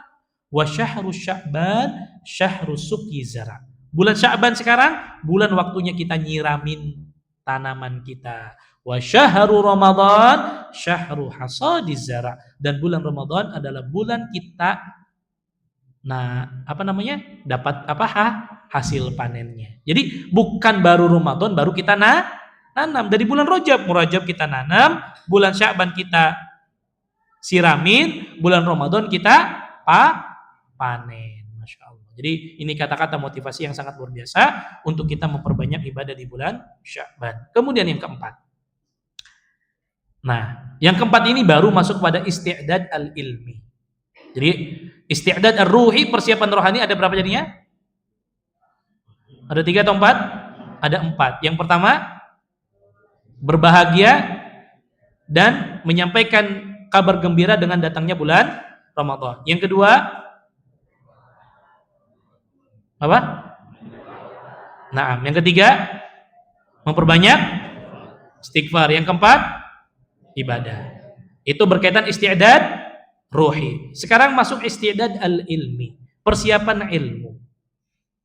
Apa persiapan ilmu? Yang pertama adalah al-azm, berazam, bertekad bahwa ibadah Ramadan tahun ini harus lebih baik daripada Ramadan yang lalu. Dan itu bisa kita buktikan dengan apa? Mempelajari fikih-fikih Ramadan. Maka ma'asyiral muslimin, niatkan bapak-bapak, ibu-ibu hadir pada majlis saat ini. Ya Allah, saya datang tujuannya adalah untuk membekali diri saya supaya saya tahu tentang hukum-hukum yang berkaitan dengan Ramadan. Walaupun tentu di pagi ini saya tidak akan banyak membahas terkait fikih Ramadannya, karena memang sesuai dengan tema persiapan terbaik menyambut bulan yang baik. Ya, walaupun nanti di sesi tanya jawab silahkan bisa bertanya terkait dengan fikih Ramadannya. Namun yang jelas adalah kita siapkan bapak-bapak, kita masih punya waktu 3 pekan untuk baca-baca fikih Ramadan. Bapak-bapak sekalian, ibu-ibu sekalian, saya menyarankan, jika bapak-bapak saat ini di rumah belum ada buku tentang fikih Ramadan, beli Pak sekarang. Beli. Itu bagian berarti kesungguhan azam kita pengen Ramadan kita lebih baik. Ustadz, kalau beli saya nggak mampu Ustadz. Banyak buku PDF Ramadan yang ditulis oleh para asatidzah kita terkait dengan fikih Ramadan. Ya, jika Anda ada, nanti saya kirim ke grup, ada grup masjid kan? Saya kirim mau 20 buku, silakan. Ya, 30 buku insya Allah anak kirim juga. Semuanya berbahasa Indonesia insya Allah. Tujuannya apa? Agar kita ada waktu mempersiapkan diri untuk apa? Mempelajari fikih Ramadan. Karena fikih Ramadan nggak bisa dibahas 1 hari Pak, nggak bisa. Ya, nggak bisa. Maka nanti mungkin silahkan nanti DKM bisa ada buku-buku Ramadan kirim di grup Pak. Kirim di grup. Ya, baca. Masih ada 3 pekan ini kita baca. Jangan sampai kita nggak tahu nanti apa itu rukun puasa, apa itu wajib puasa, apa adab orang yang berpuasa, siapa yang berhak meninggalkan puasa, siapa yang tidak boleh berpuasa, ya, orang sakit yang seperti apa yang boleh puasa, orang hamil yang seperti apa, orang yang menyusui seperti apa yang boleh meninggalkan puasa dan lain sebagainya. Itu semua harus berilmu. Ya, maka saya sarankan bapak-bapak sekalian, dari sekarang yang belum punya buku fikih Ramadan beli. Aib seorang muslim nggak punya buku fikih Ramadan di rumah. Kenapa? Karena ini kewajiban, betul atau tidak? Sebagaimana saya selalu katakan, aib bagi seorang muslim nggak punya fikih tata cara sholat di rumahnya. Kenapa? Karena sholat kewajiban. Kita nggak akan ditanya tentang yang lain kecuali yang wajib-wajib terlebih dahulu. Sholat kita, puasa kita, zakat kita, haji kita, itu yang akan ditanya sama Allah Subhanahu wa Ta'ala. Maka masuk akal atau tidak kita mengaku sebagai seorang muslim yang wajib melakukan ibadah-ibadah yang wajib, tapi kita nggak berilmu tentang sesuatu yang wajib. Padahal para ulama mengatakan hukum menuntut ilmu itu wajib, terutama pada hal-hal yang berkaitan dengan kewajiban kita. Sholat, puasa, zakat itu wajib. Maka aib kalau kita di rumah nggak punya fikih saum, nggak punya fikih zakat, nggak punya fikih sholat. Betul, Bu. Aib. Ya, maka yang belum punya beli. Yang belum ada download PDF-nya banyak. Ya, ini bagian azam kita, persiapan kita untuk membekali diri kita untuk bertemu dengan bulan Ramadan. Karena ma'asyiral muslimin, sebagaimana saya janjikan tadi, ada satu hadis yang sangat agung yang diceritakan oleh sahabat yang mulia Thalhah ibn Ubaidillah. Ya, satu kisah yang harusnya jadi renungan bagi kita, Pak. Bahwa orang yang Allah berikan kesempatan bertemu dengan bulan Ramadan, dia manfaatkan dengan ibadah, itu bisa mengalahkan orang yang meninggal dalam keadaan syahid. Bayangkan, syahidnya di medan perang, dan ternyata bisa mengungguli dengan amal soleh yang kita lakukan di bulan Ramadan. Mari kita dengar apa yang dikisahkan oleh sahabat yang mulia Thalhah ibn Ubaidillah radhiyallahu ta'ala. Kata beliau, anna rajulain min baliyin qadima ala Rasulillah sallallahu alaihi wasallam wa kana islamuhuma jami'an. Ada seorang sahabat Nabi dari kabilah Bali namanya, yang pernah datang kepada Nabi sallallahu alaihi wasallam dan berniat untuk masuk Islam. Dua-duanya masuk Islam, sama-sama waktu masuk Islamnya. Dua-duanya mu'allaf, masuk Islam di waktu yang sama. Ya, faqana ahaduhuma ashadda ijtihadan minal akhar. Satu dari yang kedua tadi itu lebih semangat ibadahnya. Semangat ibadahnya luar biasa. Lihat, Pak, orang-orang yang kadang baru masuk Islam itu kadang ngalahin kita, Pak, dari sisi ibadah. Karena dia sudah dapatkan nikmatnya iman. Dia ibadahnya luar biasa. Faghazal mujtahidu minhuma fastushhida. Kemudian laki-laki yang satu ini yang semangat ibadahnya, saking semangat ibadahnya ikut langsung jihad di jalan Allah, kemudian meninggal dalam keadaan syahid. Thumma makathal akhar ba'dahu sanatan. Kemudian kawannya tadi yang sama-sama waktunya bareng masuk Islam, ya, Allah masih berikan umur 1 tahun berikutnya. Lebih lama hidupnya. Thumma tuwfi, kemudian meninggal. Jadi dua-duanya enggak lama setelah itu meninggal. Hanya saja yang satu meninggal dalam keadaan apa? Syahid, yang satu tidak syahid, ya.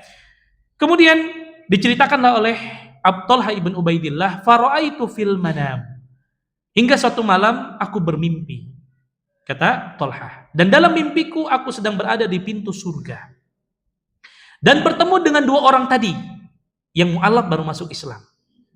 Tiba-tiba ada seseorang yang keluar dari surga, ya, dari surga, dan dia mengizinkan orang yang meninggal setahun lebih lama untuk masuk surga lebih dulu. Bayangkan, ya, orang yang padahal meninggalnya terakhir dan bukan meninggal dalam keadaan syahid, ternyata masuk surganya lebih awal. Kemudian keluarlah sosok dari surga tersebut. Ternyata orang tersebut adalah orang yang meninggal dalam keadaan syahid. Artinya yang masuk duluan surga siapa? Orang yang meninggal bukan dalam keadaan syahid. Diceritakanlah oleh Thalhah ibn Ubaidillah kepada para sahabat mimpi tersebut. Fa'asbaha Thalhatu yuhadditsu bihin nas. Paginya Thalhah ceritakan ini para sahabat, ributlah di antara para sahabat. Kok bisa ya? Apa alasannya? Kok bisa orang yang meninggal syahid masuk surganya tidak lebih awal. Sedangkan orang yang meninggalnya tidak dalam keadaan syahid malah masuk surga lebih awal. Ya, fa'ajibu, mereka semua takjub. Kok bisa? Apa nih alasannya? Kalau begitu, fabalagha dzalika Rasulullah SAW. Ayo kalau begitu kita samperin Rasulullah SAW, kita pengen tahu apa alasannya.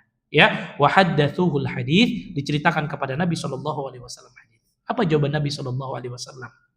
Faqala min ayyi dzalika ta'jabun. Ya. Kalian ngerasa aneh kenapa? Apa yang kalian herankan? Ya. Para sahabat tentu bilang, heran ya Rasulullah, kenapa yang syahid nggak lebih dulu masuk surga? Sedangkan yang tadi meninggal akhir, dia lebih awal masuk surga. Apa kata Nabi Shallallahu Alaihi Wasallam? Ya, faqala Rasulullah SAW, alaysa qad makatha hada ba'dahu sanah? Bukankah orang yang meninggal terakhir tadi, dia Allah kasih waktu 1 tahun hidup di tahun berikutnya? Para sahabat mengatakan, bala, tentu ya Rasulullah. Kemudian Nabi mengatakan, wa adraka Ramadan. Bukankah orang yang meninggal terakhir tadi, dia sempat mendapatkan bulan Ramadan, sedangkan yang syahid tadi tidak sempat mendatangkan bulan Ramadan. Kada wa kada min sajdatin fis sanah. Kemudian orang tahu tadi selama 1 tahun ia betul-betul beribadah kepada Allah Subhanahu wa taala. Bukankah kata Nabi, orang yang terakhir tadi dapat Ramadan kemudian dia beribadah di bulan Ramadan, sedangkan yang syahid tadi tidak sempat bertemu dengan bulan Ramadan? Para sahabat mengatakan, qalu bala, tentu ya Rasulullah. Maka Rasulullah SAW mengatakan, fama bainahuma ab'ad mimma bainas sama'i wal ardh. Sesungguhnya antara mereka berdua itu seperti jarak antara langit dan bumi. Artinya apa? Ternyata 1 bulan seorang fokus ibadah, melaksanakan banyak ketaatan kepada Allah, mengalahkan orang yang meninggal dalam keadaan syahid. Maka itulah yang harus jadi motivasi kita. Minta kepada Allah, ya Allah pertemukan saya dengan bulan Ramadan. Ya Allah, mudahkan saya untuk banyak melakukan ketaatan di bulan Ramadan. Karena orang yang bisa fokus di bulan Ramadan itu dapat keutamaan yang luar biasa. Itu yang saya sampaikan masyarakat muslimin. Kalau kita Ramadan yang lalu belum sempat hatamkan Quran, hatamkan Al-Quran di Ramadan ini. Kalau Ramadan yang lalu kita mungkin taraweh masih ada bolong-bolong, niatkan Ramadan ini saya nggak pernah bolong tarawehnya.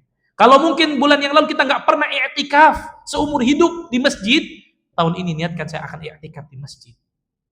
Kalau tahun yang lalu kita mungkin banyak lalai, gak pernah namanya ngerasakan i'tikaf, gak pernah merasakan yang namanya dapat keutamaan Lailatul Qadar, niatkan malam ini. 1 kali saja seumur hidup kita dapat keutamaan malam Lailatul Qadar 83 tahun, Pak.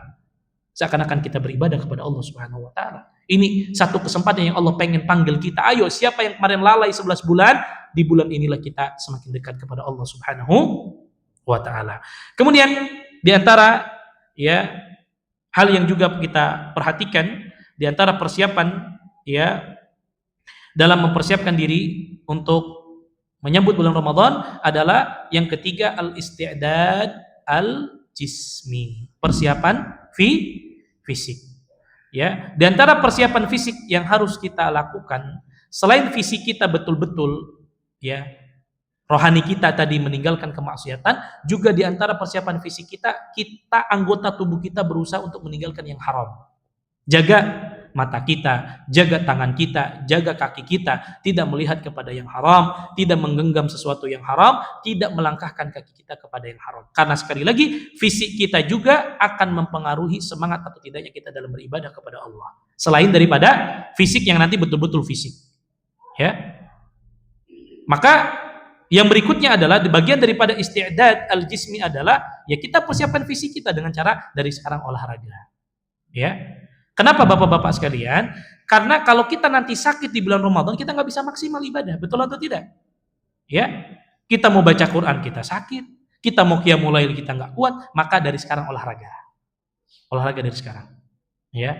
Jalan kaki mungkin. Ya, yang nggak biasa jalan kaki dari sekarang niatkan. Bapak-bapak sekalian, olahraga yang kita niatkan di bulan Sya'ban, kalau kita niatkan ya Allah, saya olahraga supaya nanti Ramadan saya apa? Maksimal, itu bernilai pahala di sisi Allah Subhanahu wa taala. Karena sebuah kebiasaan akan bernilai ibadah ketika adanya niat. Ya. Makanya kata Ibnu Mubarak rahimahullah, kam min amalin saghirin tu'azzimuhun niyah. Berapa banyak amalan yang kecil akan menjadi besar karena adanya niat. Kita niatkan ya Allah, saya olahraga di bulan Sya'ban ini supaya saya maksimal ibadah di bulan Ramadan. Selain ibadah apa? Dari sekarang cari asupan makanan yang bergizi. Ya kalau kita ada rezeki lebih, ya belilah makanan yang lebih gizi. Mungkin siapkan, kalau ada yang punya penyakit, mungkin saya siapkan dari sekarang obatnya apa. Ya, itu bagian ikhtiar kita, Pak, dalam menjaga persiapan fisik kita supaya apa? Nanti maksimal dalam beribadah kepada Allah Subhanahu wa taala. Ya. Dan termasuk dalam hal ini saya ingin mengingatkan kepada terutama ibu-ibu sekalian. Ya. Kadang yang menyibukkan kita dari ibadah adalah karena sibuk masak, sibuk belanja. Betul. Apalagi nanti 10 hari terakhir di bulan Ramadan, lebih banyak yang i'tikaf di mall daripada i'tikaf di masjid. Ya. Maka saya nasihatkan pada diri saya dan kita semua, bapak-bapak terutama, kalau punya uang lebih, kasih uang lebih sekarang, Pak. Nanti sepekan sebelum Ramadan kasih mereka. Jangan beli baju nanti pas di Ramadan. Selain harganya mahal, ya, pilihannya sedikit gitu kan. Beli dari sekarang. Sekarang bapak-bapak, ibu-ibu bisa beli puas ya. Nggak harus ngantri, nggak harus desak-desakan ya. Kalau nanti pengen pakainya baju baru, berarti beli sekarang, taruh di lemari sampai nanti Idul Fitri. Ya, itu lebih manfaat, betul. Kadang Masya Allah, Ustadz sekarang udah gak zaman i'tikaf di mall, Ustadz, betul. I'tikafnya di depan handphone, ya, scroll toko kuning, toko oranye, toko hijau, toko segala macam. Ya kan? Yang lain i'tikaf di masjid baca Quran, ya i'tikaf juga di masjid, tapi i'tikafnya scroll toko oranye, toko hijau, toko biru. Ya, habis sudah waktu. Belum lagi nanti ibu-ibu, kalau ibu-ibu kalian mau siapkan misalkan masak buat kue lebaran, jangan disibukkan nanti di 10 hari terakhir, Bu. Terus terang banyak ibu-ibu yang terlalu sibuk masak kue buat persiapan lebaran itu di 10 hari terakhir. Bayangkan bikin kue nastar seharian nggak beres-beres. Betul, ada Bu yang seperti ini. Ya. Ibu-ibu sudah 11 bulan kita cukuplah kita masak, cukup kita persiapkan. Kalau mau bikin kue-kue dari sekarang atau beli dari sekarang, siapkan di rumah, insya Allah aman. Ini kadang subhanallah. Ada orang rela bikin ketupat itu, belum dia bikin sendiri kan? Sendiri aja berapa jam? Ya kalau dia sambil ketupat dia baca Quran, apa masalah. Ya, dia rangkai sendiri. Belum lagi dia rebus itu sampai kadang 5 jam belum juga matang. Ya. Memang semuanya akan bernilai ibadah kalau kita niatkan ini buat buka anak-anak saya, buat suami, itu insya Allah berpahala. Cuman maksud saya, jangan terlalu berlebihan menghabiskan waktu pada sesuatu yang bukan bagian daripada ibadah. Boleh silahkan masak untuk siapkan sahur, siapkan berbuka, itu pahala dari Allah, tetapi maksud saya jangan terlalu berlebihan. Maka bisa kita siapkan dari sekarang, ya. Dan itu juga bagian daripada persiapan fisik kita. Kadang capek, Bu. Ya berapa banyak akhirnya pas Syawal jatuh sakit. Kenapa sakit? Sibuk masak, capek. 10 hari itu masak terus gitu kan. Nah, ini juga penting untuk kita persiapkan. Kemudian yang terakhir, ma'asyiral muslimin azanillahu wa iyyakum, secara singkat, ada 7 amal utama yang kalau bisa jangan ditinggalkan di bulan Ramadan. Ya, ada 7 amalan utama yang jangan ditinggalkan di bulan Ramadan secara singkat. Yang pertama berpuasa, jelas. Karena puasa ini kewajiban. Yang Nabi mengatakan man shoma ramadanan imanan wa ihtisaban ghufira lahu ma taqaddama min dambi. Barang siapa yang berpuasa di bulan Ramadan dengan iman dan mengharapkan pahala, maka akan diampuni dosa-dosanya yang lalu dan diampuni dosa-dosanya yang telah lalu. Nah, ini yang pertama. Yang kedua salat tarawih. Singkat saja. Yang kedua salat tarawih. Ini kalau bisa jangan ditinggalkan. Ya, walaupun hukumnya sunnah, tapi ada keutamaan dari Nabi. Kata Nabi, man qoma ramadanan imanan wa ihtisaban ghufira lahu ma taqaddama min dhanbi. Barang siapa yang salat malam di bulan Ramadan, ya karena iman dan juga mengharap pahala, maka akan diampuni dosa-dosanya yang telah lalu. Yang ketiga, tingkatkan baca Quran. Sekali lagi, saya sampaikan kepada diri saya dan kita semua, bagi yang belum pernah hatam, Ramadan ini kita harus hatam. Ya, silakan buat target masing-masing. Ya.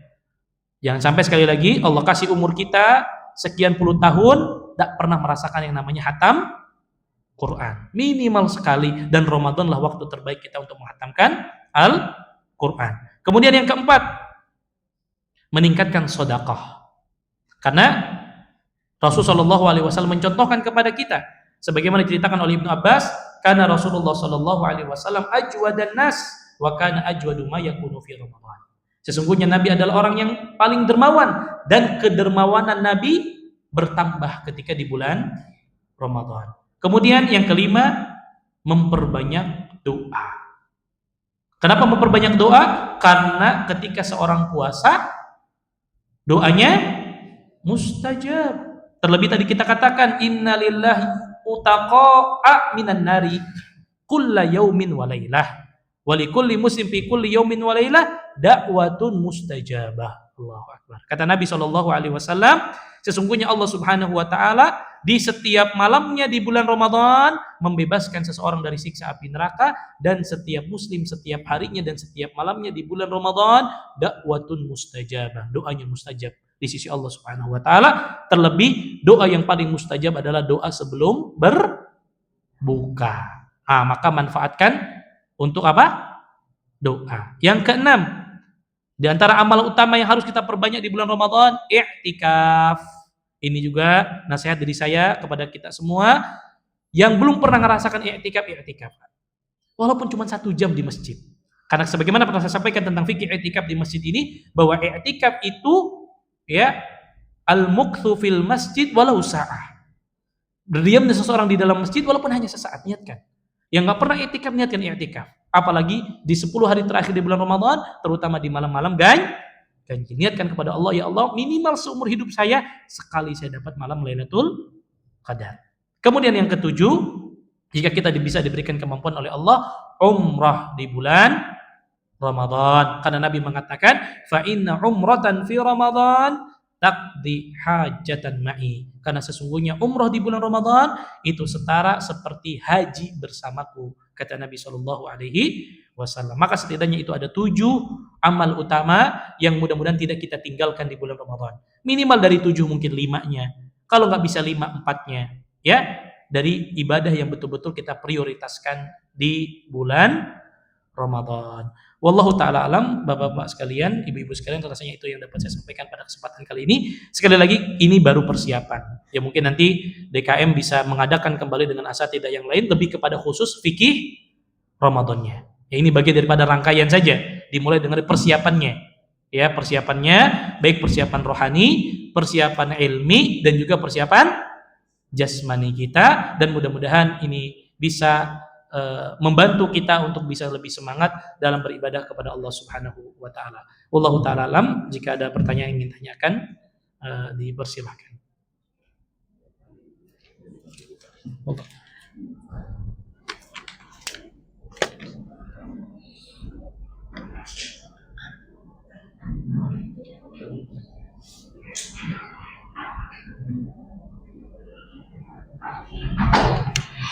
Pertanyaan pertama, Ustaz, apakah ada dalil yang secara khusus melarang atau memperingatkan agar tidak mendatangi masjid hanya karena masjid tersebut ada makanan gratis?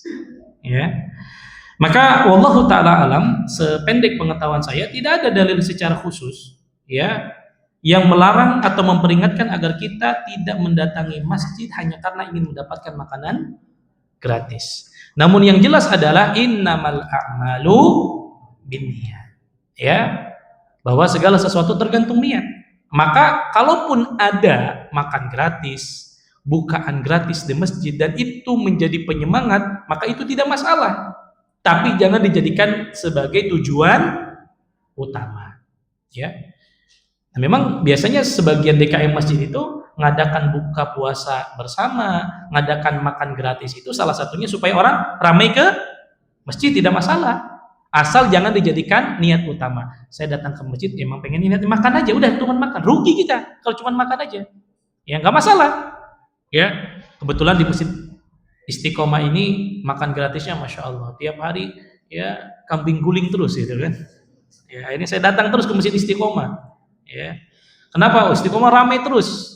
Karena buka puasanya daging kambing guling, masya Allah. Ya nggak masalah. Tapi jangan diniatkan hanya untuk karena seseorang ibadah tergantung kepada niatnya. Sayang kalau kita ibadah hanya cuman pengen makan kambing guling. Ya, sedangkan tadi pahala-pahala yang dijanjikan oleh Allah dan Rasulnya cukup banyak. Ya wallahu ta'ala alam, saya tidak mengetahui dalil secara khusus dan mungkin bahkan tidak ada ya larangan datang ke masjid hanya untuk makan gratis. Ya. Dulu para sahabat dari kalangan ahlus suffah seperti Abu Hurairah, Rabi'ah ibn Ka'ab al-Aslami, itu sahabat yang fakir miskin. Mereka tinggal di pelataran Masjid Nabawi. Bahkan mereka makan dari para sahabat yang ngasih makan mereka.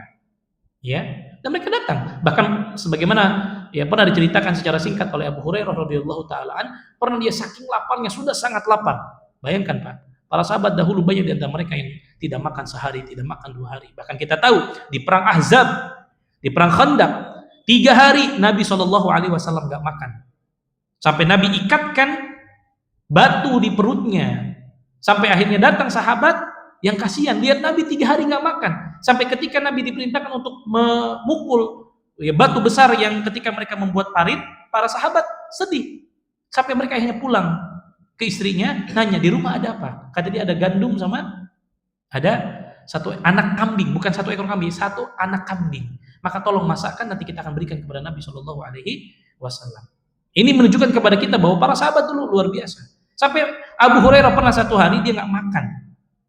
Akhirnya dia nongkrong di sekitaran masjid, nunggu Abu Bakar, Umar lewat. Pikirannya kalau mereka lewat ditanya, Abu Hurairah udah makan belum? Nggak gitu kan ya? Nunggu. Ternyata lewat Abu Bakar nggak ditawar makan, lewat. Datang Umar, cuman nanya dong, cuman nyapa, lewat. Wah, ada tunggu. Ya, lihat saking laparnya Pak Abu Hurairah, saking laparnya. Ya, akhirnya dia nunggu sampai akhirnya datang Nabi SAW, barulah Nabi yang paham ternyata Abu Hurairah dalam badan apa? Lapar. Jadi wallahu ta'ala alam, tidak ada dalil secara apa khusus yang melarang. Lebih kepada niat kita ya. Tentu jangan hanya datang ke masjid hanya untuk dapat makan gratis. Kemudian, Ustadz, apakah boleh memilih tempat untuk iktikaf karena ada makan sahur gratis? Nggak masalah. Karena memang niat awal DKM Masjid mengadakan sahur gratis untuk memfasilitasi para jamaah yang ingin iktikaf. Nggak masalah. Itu bagian kemudahan, nikmat dari Allah. Ya, tapi sekali lagi kembali kepada niat, jangan diniatkan secara khusus. Wah, karena istiqomah, masya Allah, bukanya pakai daging kambing guling, sahurnya pakai rendang sapi. Wah, udahlah. Iktikaf saya 20 hari pun siap di masjid istiqomah. Ya, jangan seperti itu. Hanya seperti itu. Wallahu ta'ala. Ada lagi? Assalamualaikum warahmatullahi wabarakatuh. Waalaikumsalam warahmatullahi wabarakatuh.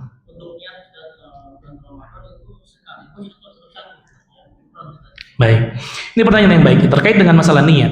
Ya, sebagaimana kita ketahui bahwa niat merupakan rukun daripada ibadah puasa. Karena Nabi mengatakan man lam yubayyitis shiyam minal lail fala shiyamalah.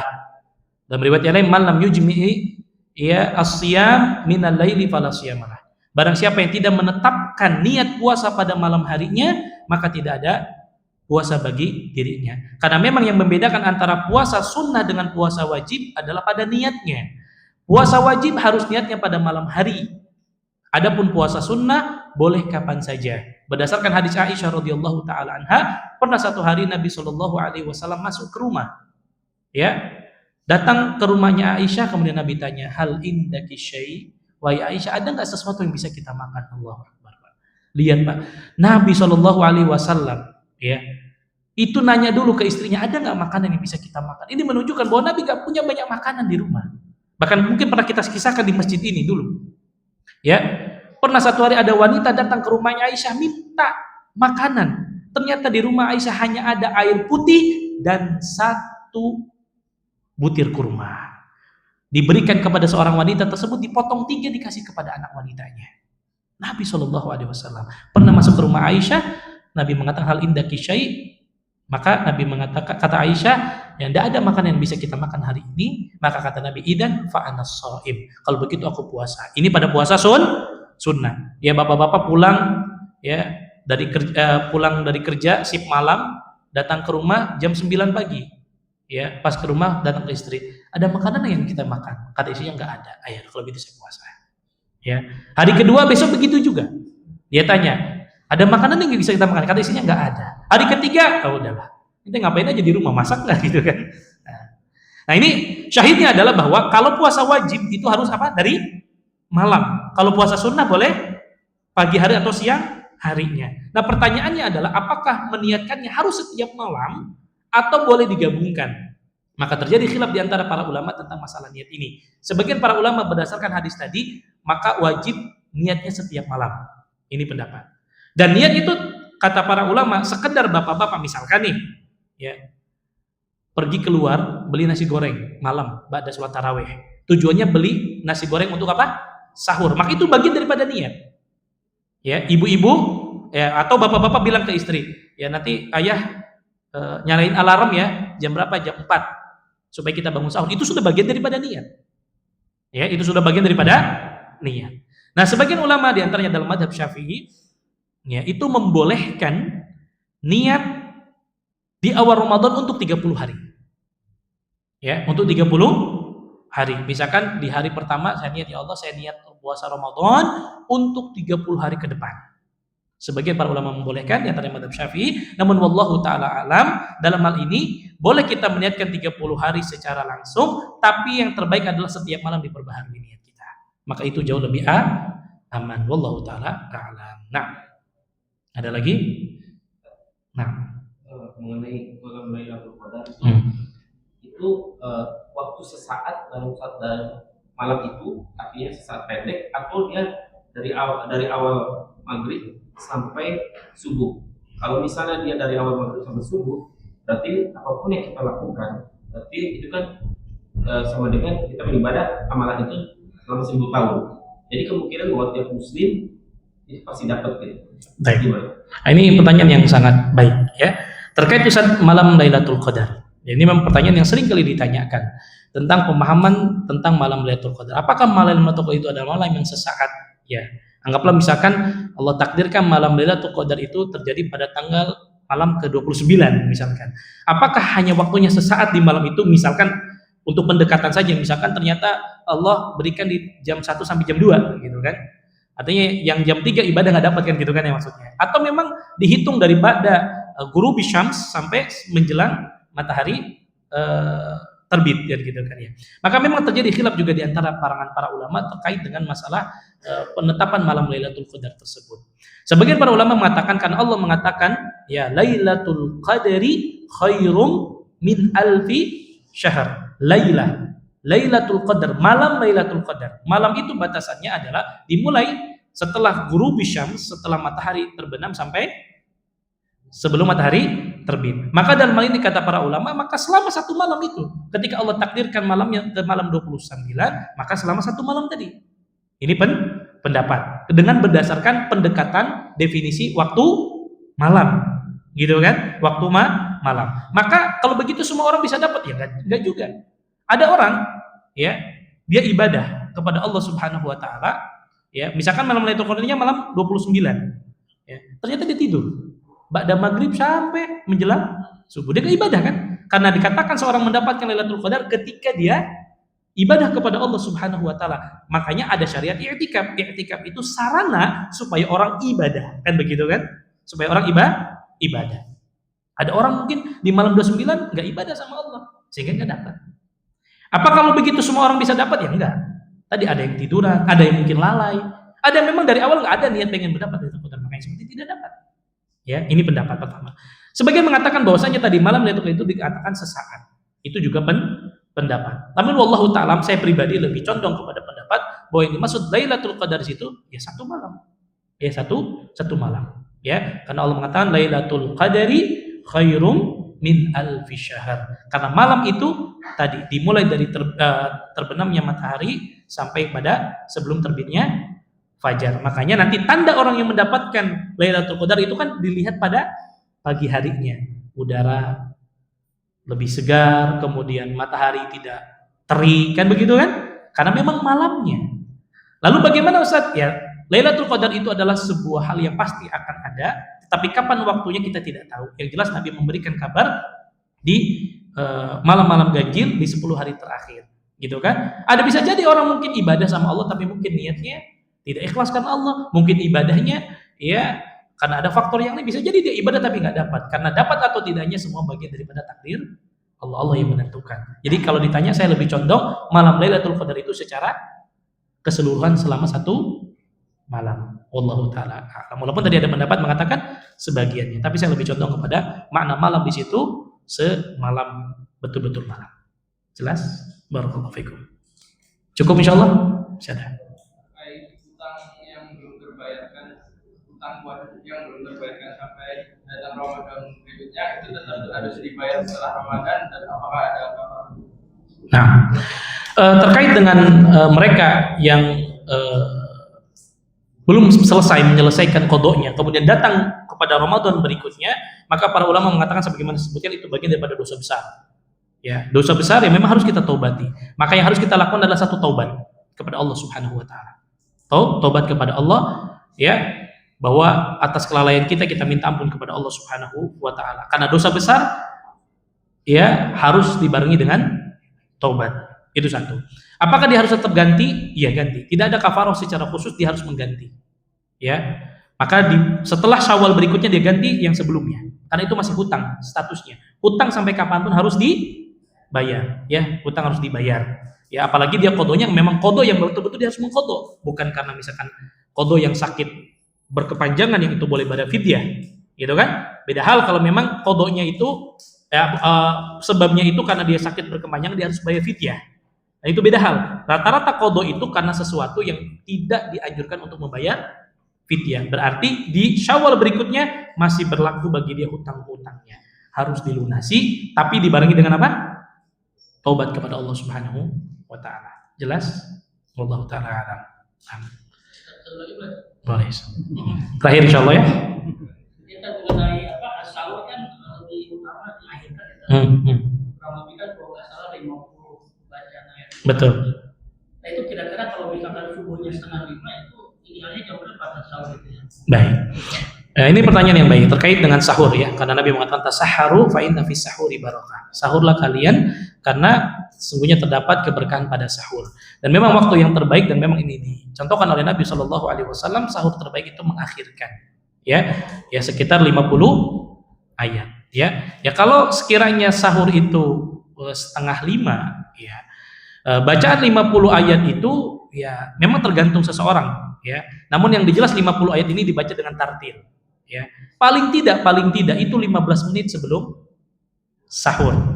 Tapi yang jadi masalah kan itu yang makannya, tapi yang nyiapin sahurnya ya. Maka ini juga penting untuk dipahami bahwa menyiapkan sahur dengan makan sahur ini berbeda, dua hal yang berbeda. Ya ibu-ibu bisa bangunnya mungkin jam 4 ya. Ya kalau cuma manasin 15 menit silahkan, tapi kalau masaknya harus masak dulu kan, berarti bangunnya 3:30. Jadi bedakan bangun sahurnya dengan makan sahurnya. Wallahu ta'ala alam, ya sekitar 15 atau 20 menit lah sebelum waktu sholat ya, sekitar itu. Kalau misalkan jadi 4:30 ya mungkin jam 4 lah paling aman, atau jam 4:10 atau jam 4:15 gitu kita sudah mulai makannya. Wallahu ta'ala. Yang penting jangan jam 1 baru sahur atau jam 12 sahur, apalagi bangunin orang sahurnya di jam 12. Allahul musta'an, itu menyiksa orang ya, itu menyiksa orang. Wallahu ta'ala. Cukup insyaallah ya Bapak-bapak sekalian, karena sekali lagi pembahasan kita pagi ini adalah lebih kepada persiapannya. Mudah-mudahan nanti mungkin DKM bisa menambah lagi dengan para asatidah yang lain membahas khusus fikih Ramadannya, sehingga ini bagian daripada persiapan yang insyaallah akan sangat bermanfaat. Karena sekali lagi kalau kita bahas fikih Ramadan 1 hari atau hanya hitungan 2 jam tidak akan selesai. Nah, maka cara berikutnya apa? Baca buku. Beli buku fikih Ramadan atau cari PDF-nya, nanti saya kirim insyaallah taala, dan nanti DKM men-share ke grup jamaah ya. Yang siap baca 30 buku, saya akan kirim 30 buku insyaallah. Barakallahu fikum wa jazakumullahu khairan. Ya, kita tutup kajian kita pada hari ini dengan membaca doa kafaratul majlis. Subhanakallahumma wa bihamdika asyhadu an la ilaha illa anta astaghfiruka wa atubu ilaik. Assalamualaikum warahmatullahi wabarakatuh.